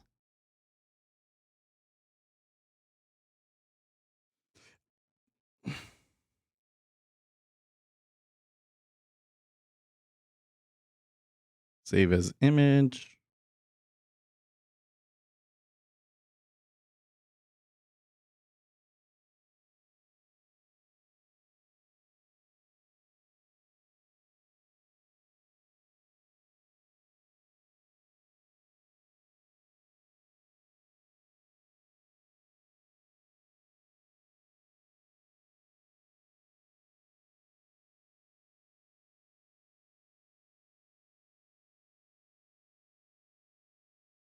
There's got to be a way to export it here to like a CSV or something.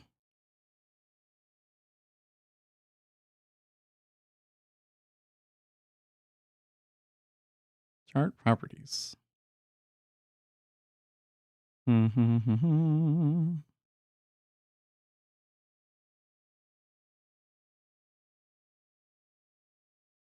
Another thing, since the introduction of TWE, the ZB has been trading more like a 15-year bond. Through small sample earlier used to trade like a 20-year-old. Yeah. The 30-year is pretty messed up. Like trying to do it with ZB, I think might, like if we went in and did a statistical analysis of just like 2 10-year spread with ZT and ZN, like we might be able to find some stuff from there, but I'm not sure that it would be accurate enough for us to trade off of. Cursor grid lines.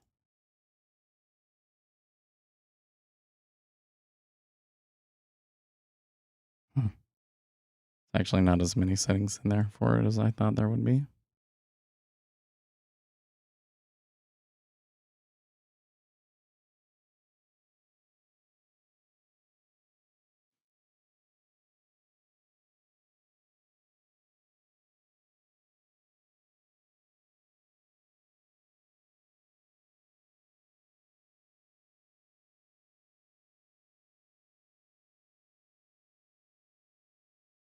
Oh, that's cool. You can do it with a spline. That's awesome.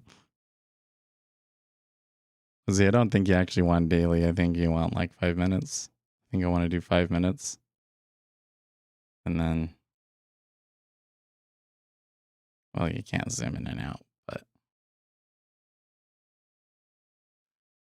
share with.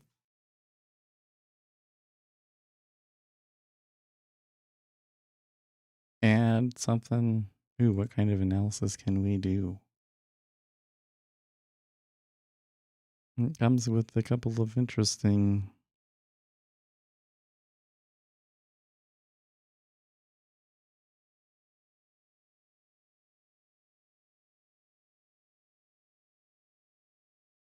It's pretty basic stuff, actually.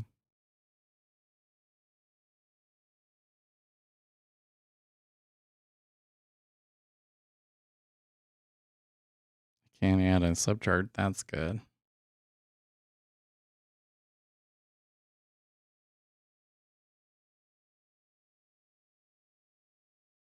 Treasury is going to make another new high, maybe. Time series history. Then that's the only option is US 2-year, which I'm like, what? Yeah, it doesn't do anything. Instrument Explorer. Oh. Whoa. Oh, maybe this is what I want right here. Field, bid yield, benchmark spread. That one doesn't seem to work.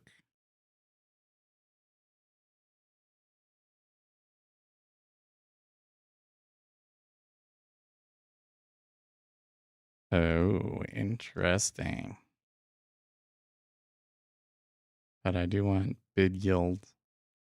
I could come in here and do 5 minutes. Right? Time zone EST, and how far back will it go? Just to 2022, but how do I tell it I want more data than that? Export to a CSV file. Okay.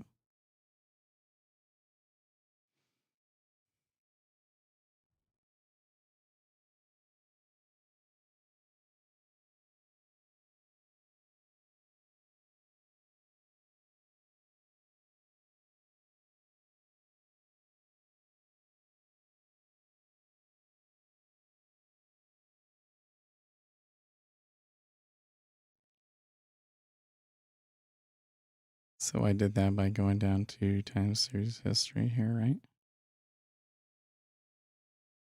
Instrument details.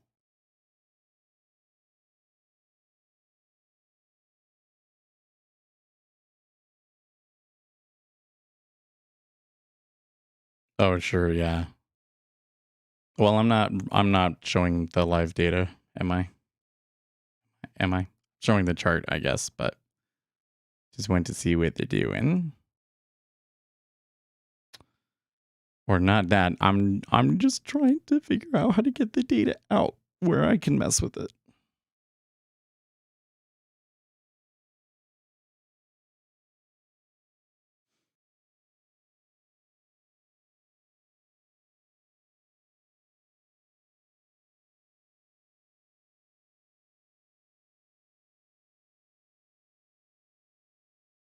I can save a file, but I think that that's gonna. Please enter document name. Okay. Yeah, I think that that just saves an image.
History.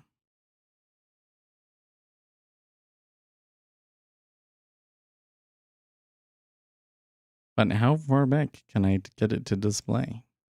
Is the question. How do I change how far back it displays? Hmm.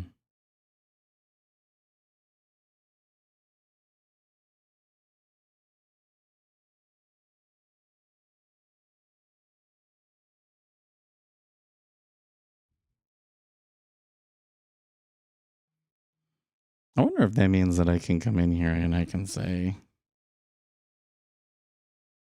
US 10Y.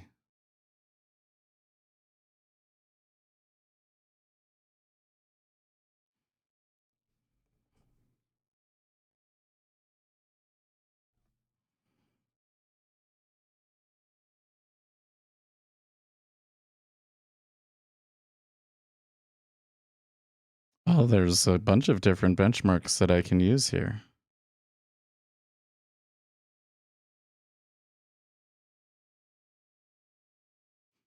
Oh, it will show me the broker tech one too.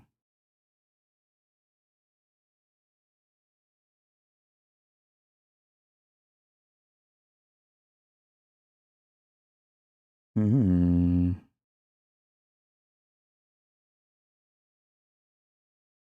Hey Jacob, what's going on? We're kind of messing with icon here a little bit.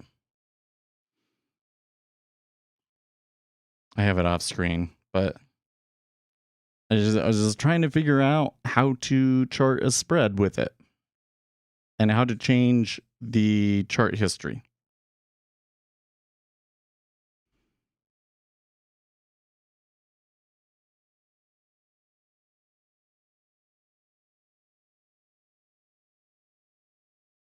So here's a chart.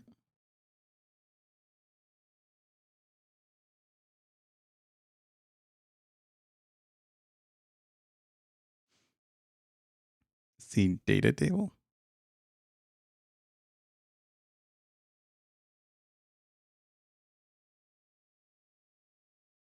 See, I want to like find like 5-minute data and like just export it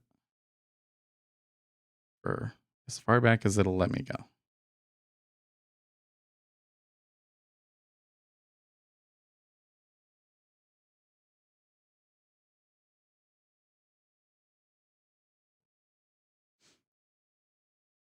Hmm.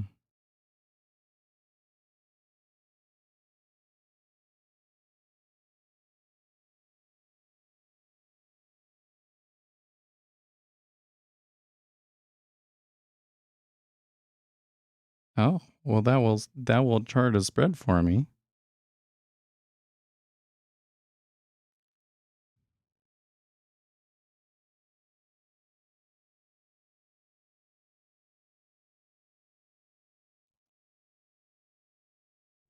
Yeah, that didn't work. Type in spread chart, then choose the benchmarks.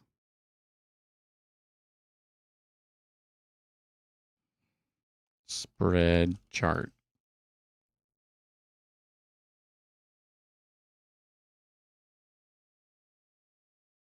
No.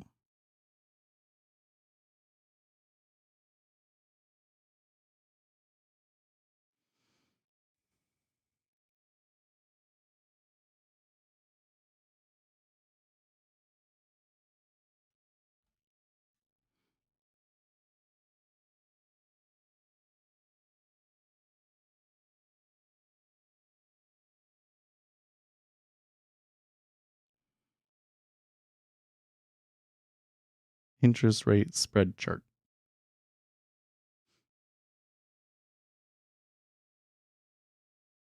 Benchmark. 10-year note.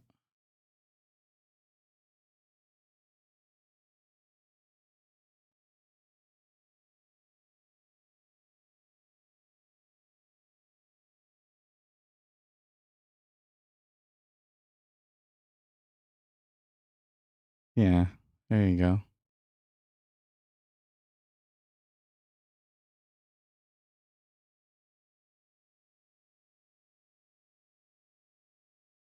Look at that. So that's what I want for sure. Is just, it's the same problem of how do you change how far back it will go? Because I want to export like 10 years of data or something like that.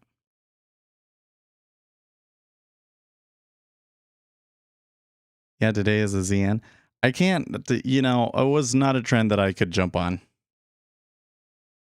And I really did not like the way that it traded at the beginning. But you know what I think is going on here? Because I'm not so sure that we had like a real fundamental move or change. I really think that there's just a lot of speculation going on right now. And because of the the volatility and the low liquidity and all that together, you know, a purely speculative driven trade can end up being $50, but I didn't have anything to.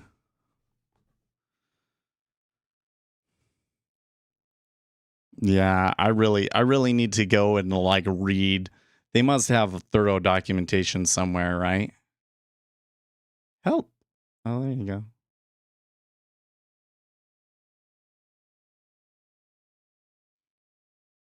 Page not found.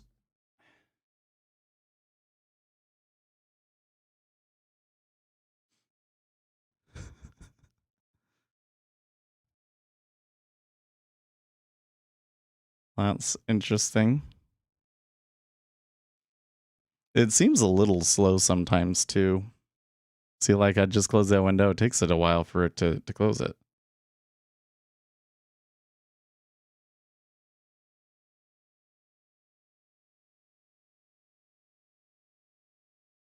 No, I don't think so. I think that this benchmark rates show the bid yield, and that.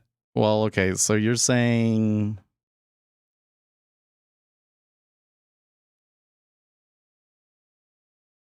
No, it's just using the bid yield is what it's using. Are you saying there's a different number of coupons?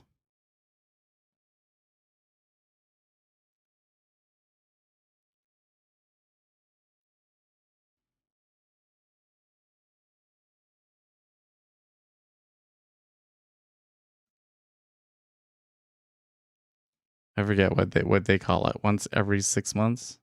I know in the 10-year, but is it the different in?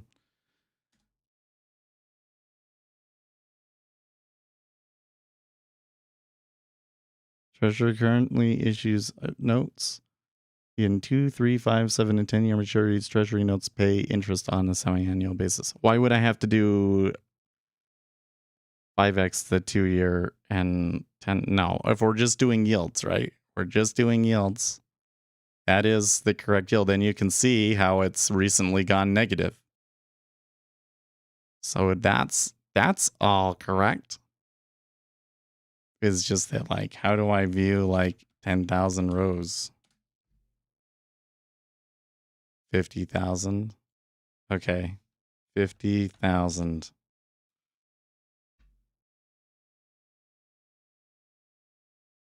Dot, dot, dot.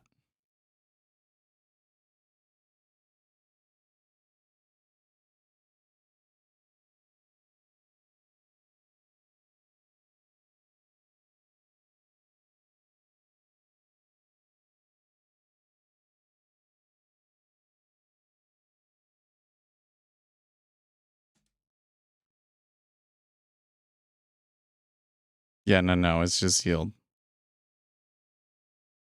I changed this to 10, will it? Okay.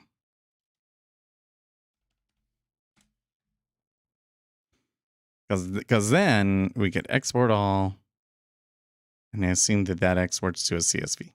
Yep. And then I could do statistical analysis on it in R, right? There's probably better ways to export data, though. One of the problems that I have is that there's not a lot of, like, so here again, I did that by doing interest rate spread.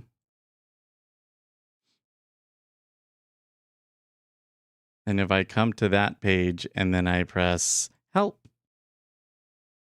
it opens up the help.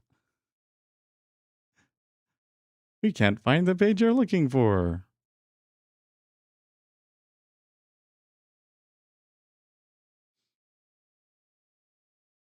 And then if I search for stuff online, you don't necessarily get it because a lot of it is behind a paywall. So I don't know exactly how to get access to it.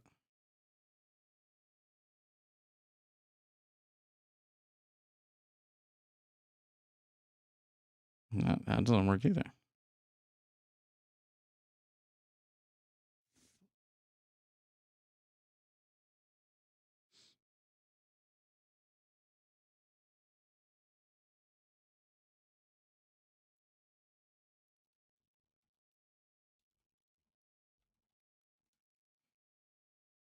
Maybe it's because it's trying to go through a web browser and so it doesn't see me logged in. Nope. Count setup error. So that's where we're at.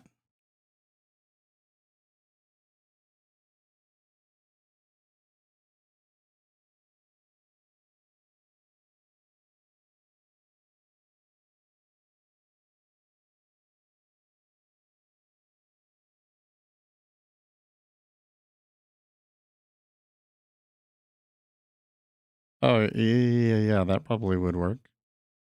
So you're saying come in and set it to, so we'll switch it back, right? Benchmark, 10-year, and this one will be 2-year, and the interval is daily. Bid yield. Okay, then the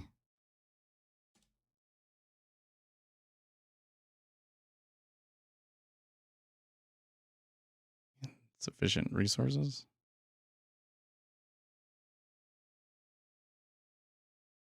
Did I do it the other way around before?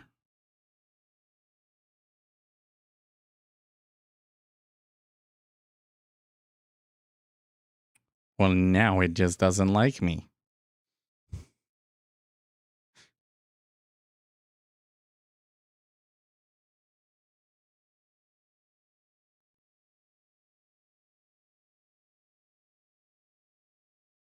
I have plenty of system resources.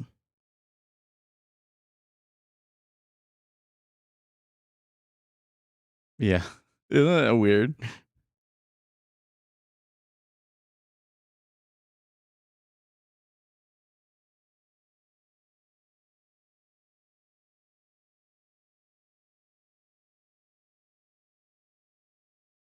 Data retrieval failure.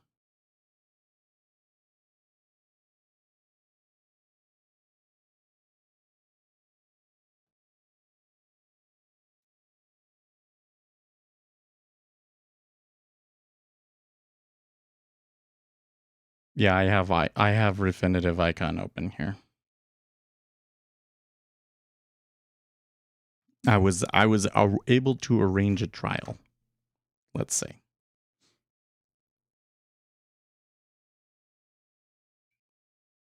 So basically, we went through all the effort to get the piece of data, and then once we got the piece of data and did the analysis, it was not as useful as we were hoping. And so now we're trying to see what else we can get out of it instead. Is what we're trying to do. And we were trying to export some data out of it, but it wasn't letting us.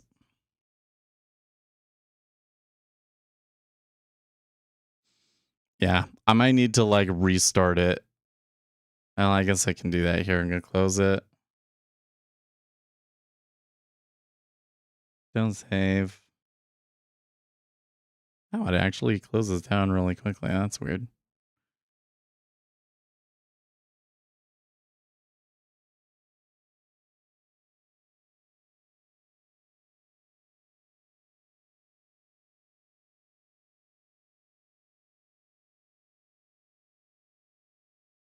$2,002 with monthly?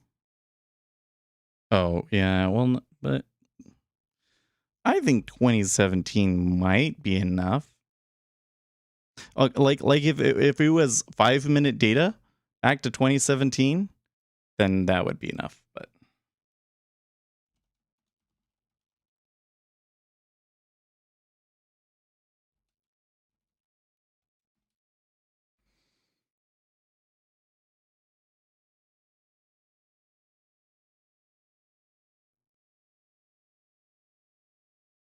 no, it's trying to sign me in multiple times. What? Oh, but it did automatically sign me in. Weird.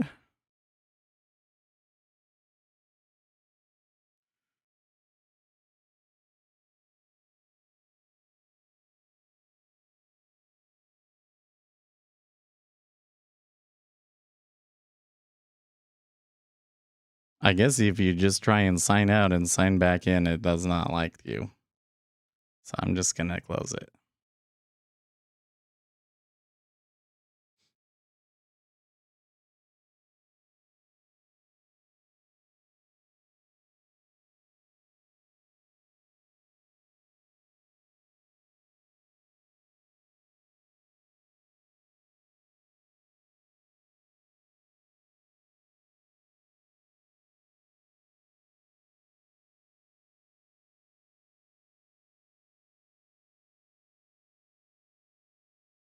Just need to find better training resources for it.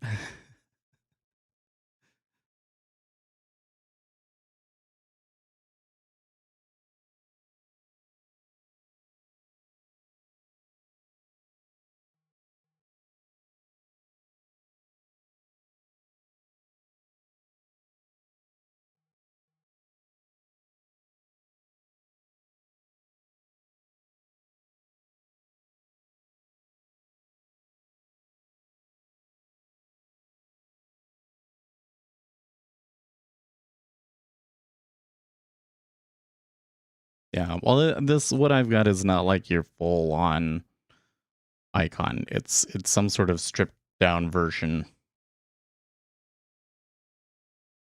Yeah, let's pitch in. So if everybody here committed $1,000, because it's basically $2,000 a month for a Bloomberg terminal, right? So if everybody on stream, no wait, yeah, we got 12 people. So if everybody on stream contributed $2,000, then we could afford a Bloomberg terminal for a year. But I'll tell you what we'll do instead is we'll just build up the YouTube channel, right? We're going to make some videos about bonds. I think that it'd be interesting to see if those will help us. I think that will help us find our target audience a little bit more. It's people that want to talk about interest rates and bonds. And then probably we would start talking a little bit more about current central bank policy. And hopefully, we get some we start to attract a little bit more general of an audience. And if we were making enough to like live off of it so that I can just make content for you guys, then it's probably pretty easy from there to get a Bloomberg subscription. Tell them you are an academic institution and they'll give it to you for $3,600. Yeah. It's closer. I could actually do $3,600, but I don't think that they'd buy it. They'd believe me. I don't think that they'd believe me.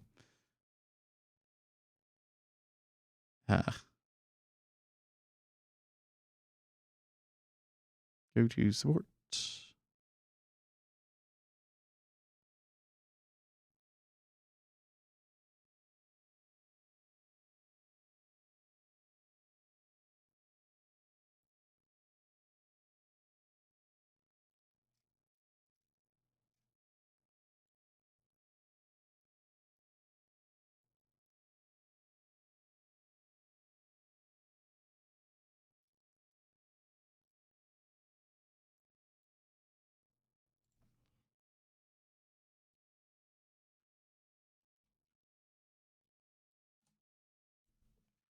Do you have info and resources you'd recommend to learn how to trade the 10-year, 30-year, etc.? I've tried NoBS and others. Okay, so NoBS is a great way to start, right? So, I mean, NoBS just kind of lets you know what the game is in here.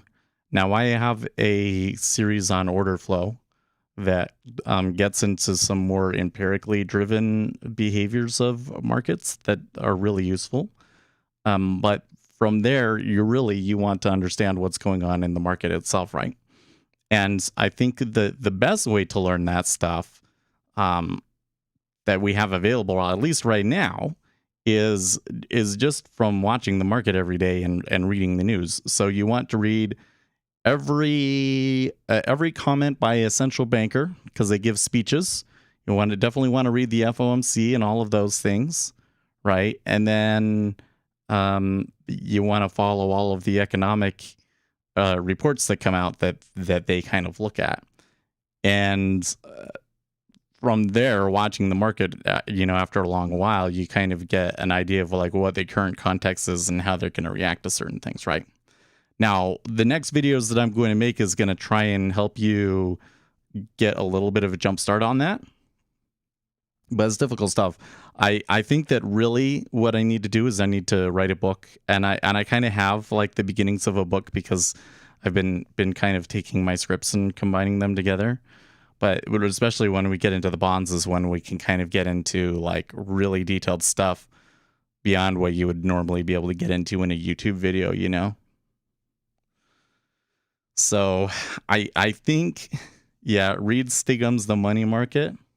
So I ordered that book, by the way. Actually, there was two of them. There was the one that you're talking about, The Money Market. That one is way more common. That one is apparently the classic, apparently. But I was looking for the one with all of the calculations and stuff, and I did get it, but I don't think it's going to come until like next week. I don't think it comes until the 17th, so like next Monday.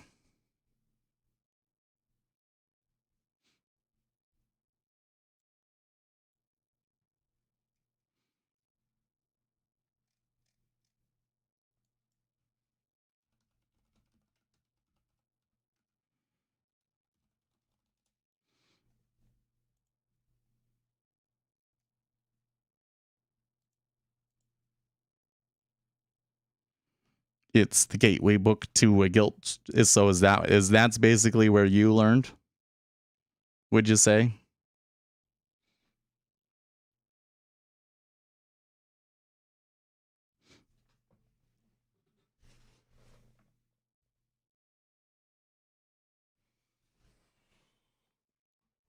There's another book called The Bond Basis, which has some interesting information about that sort of a thing in it.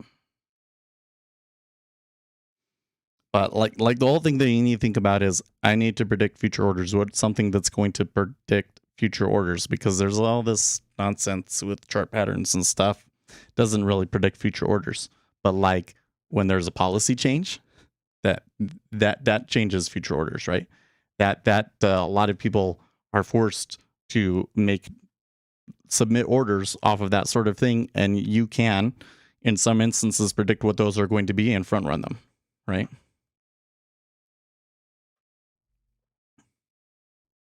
I'm not making money from the spread. Sounds like actually kind of spreads the euro dollars, but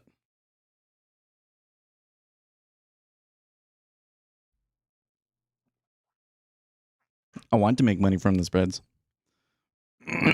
It seems like we have the opportunity to be able to do it here.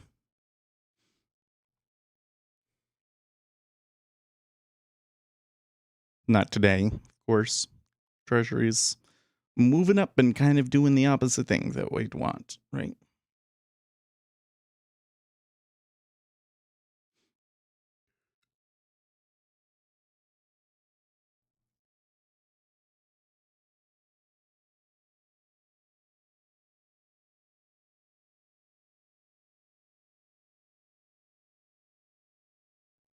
I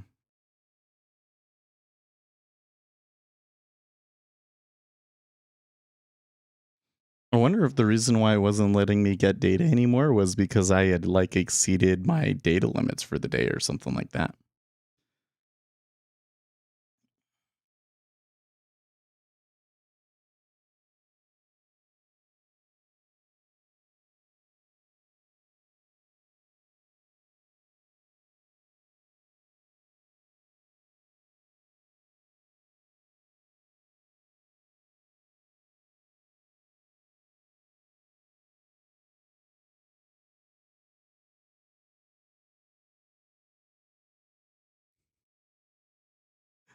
Did not like that. I messed something up with like the logins because I logged in through the web browser or something. It kicked me out. That was funny. Yeah.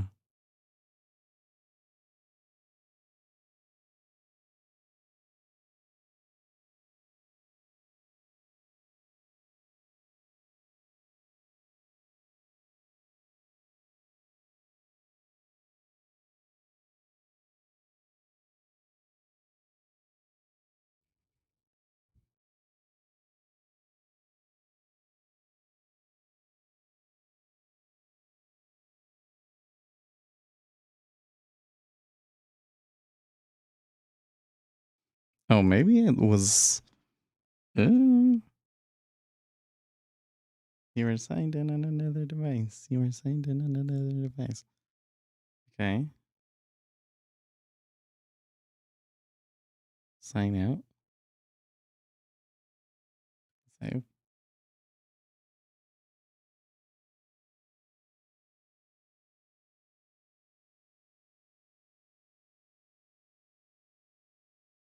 Sure. Does it show up down here anymore now? No. Okay.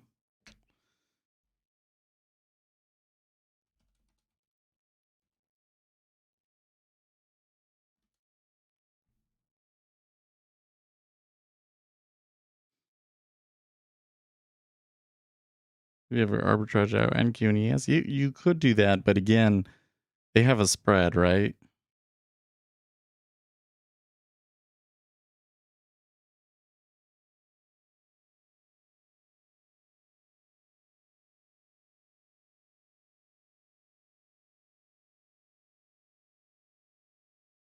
So with the spreads is kind of an interesting thing because it's not really arbitrage, right? It's not like, because they're not substitutes for each other exactly. They're close, but the difference between them will change, just like the difference between the 5 and the 10-year treasury will change, right? But you can reduce your risk by doing that. That makes sense.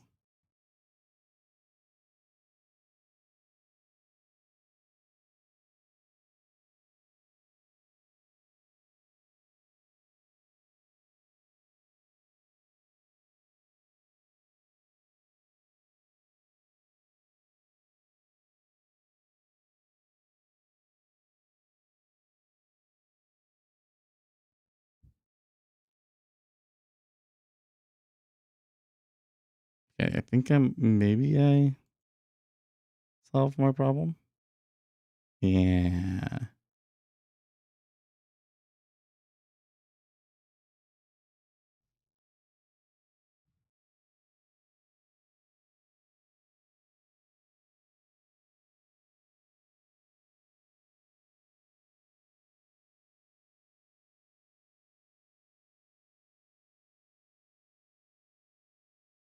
Are you getting the another user's log? Yeah, that's exactly what I'm getting.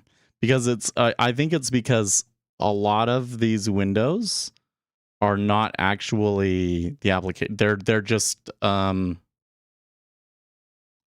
web browser windows, essentially. Maybe I should log in through the web browser. They have a web version of it, right?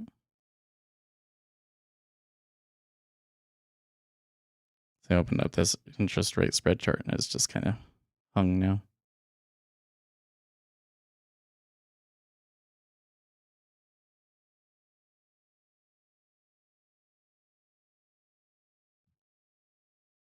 I am getting data now.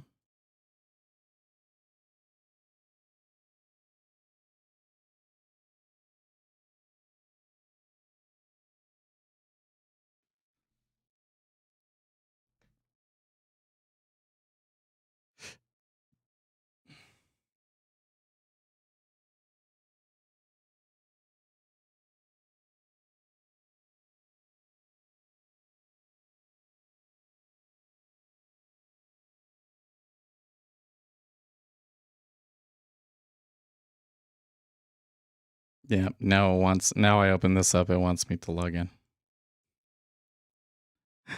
And I bet if I log in here, I'm going to log in.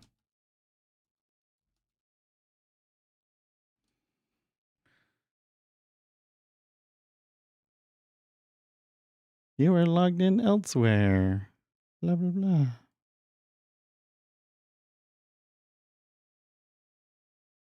Sign in. Okay.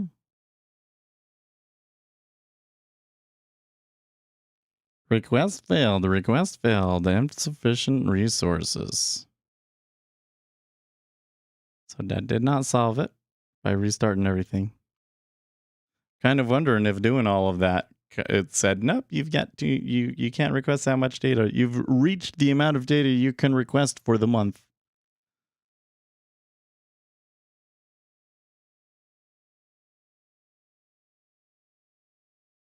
Spread there is more. Well, yeah, but like, again, like, look.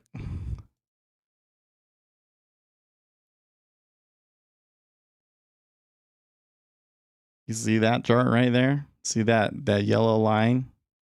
That is how much of a difference between the S&P 500 and the NASDAQ there's been.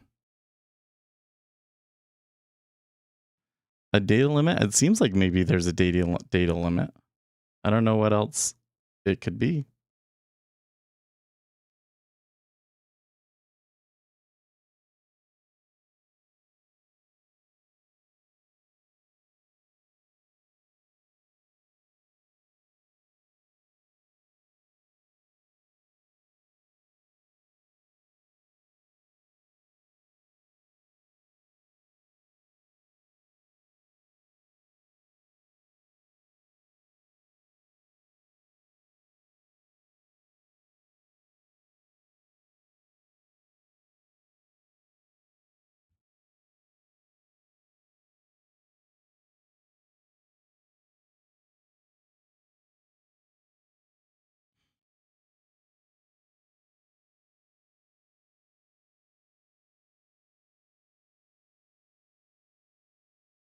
Okay.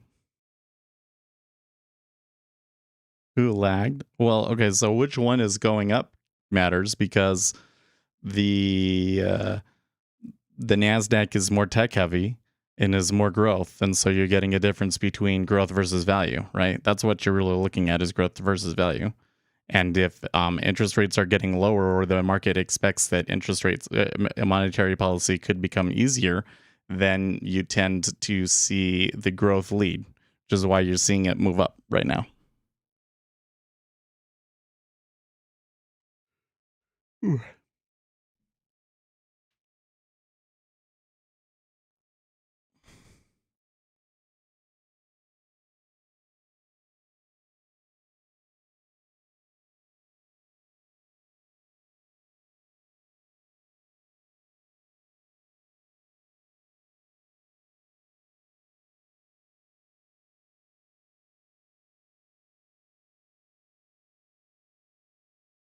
It's like it doesn't recognize it as being.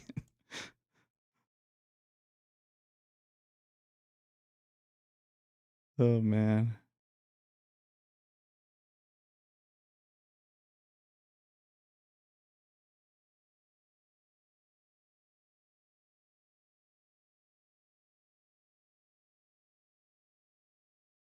When does value lead? Well, never. No. It hasn't in a long time. There's kind of been sputs and starts, but value hasn't led for decades. Well, what's up is that we've lived in an easy monetary regime for so long, right? Treasuries look like they're gonna go for another little run up. Man, these are pretty wild swings back and forth, but the 10 years moving. I don't know what else to say.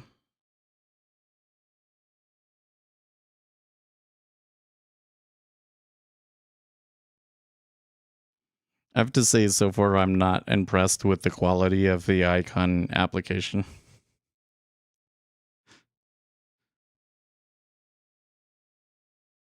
But it's time for me to get going, guys.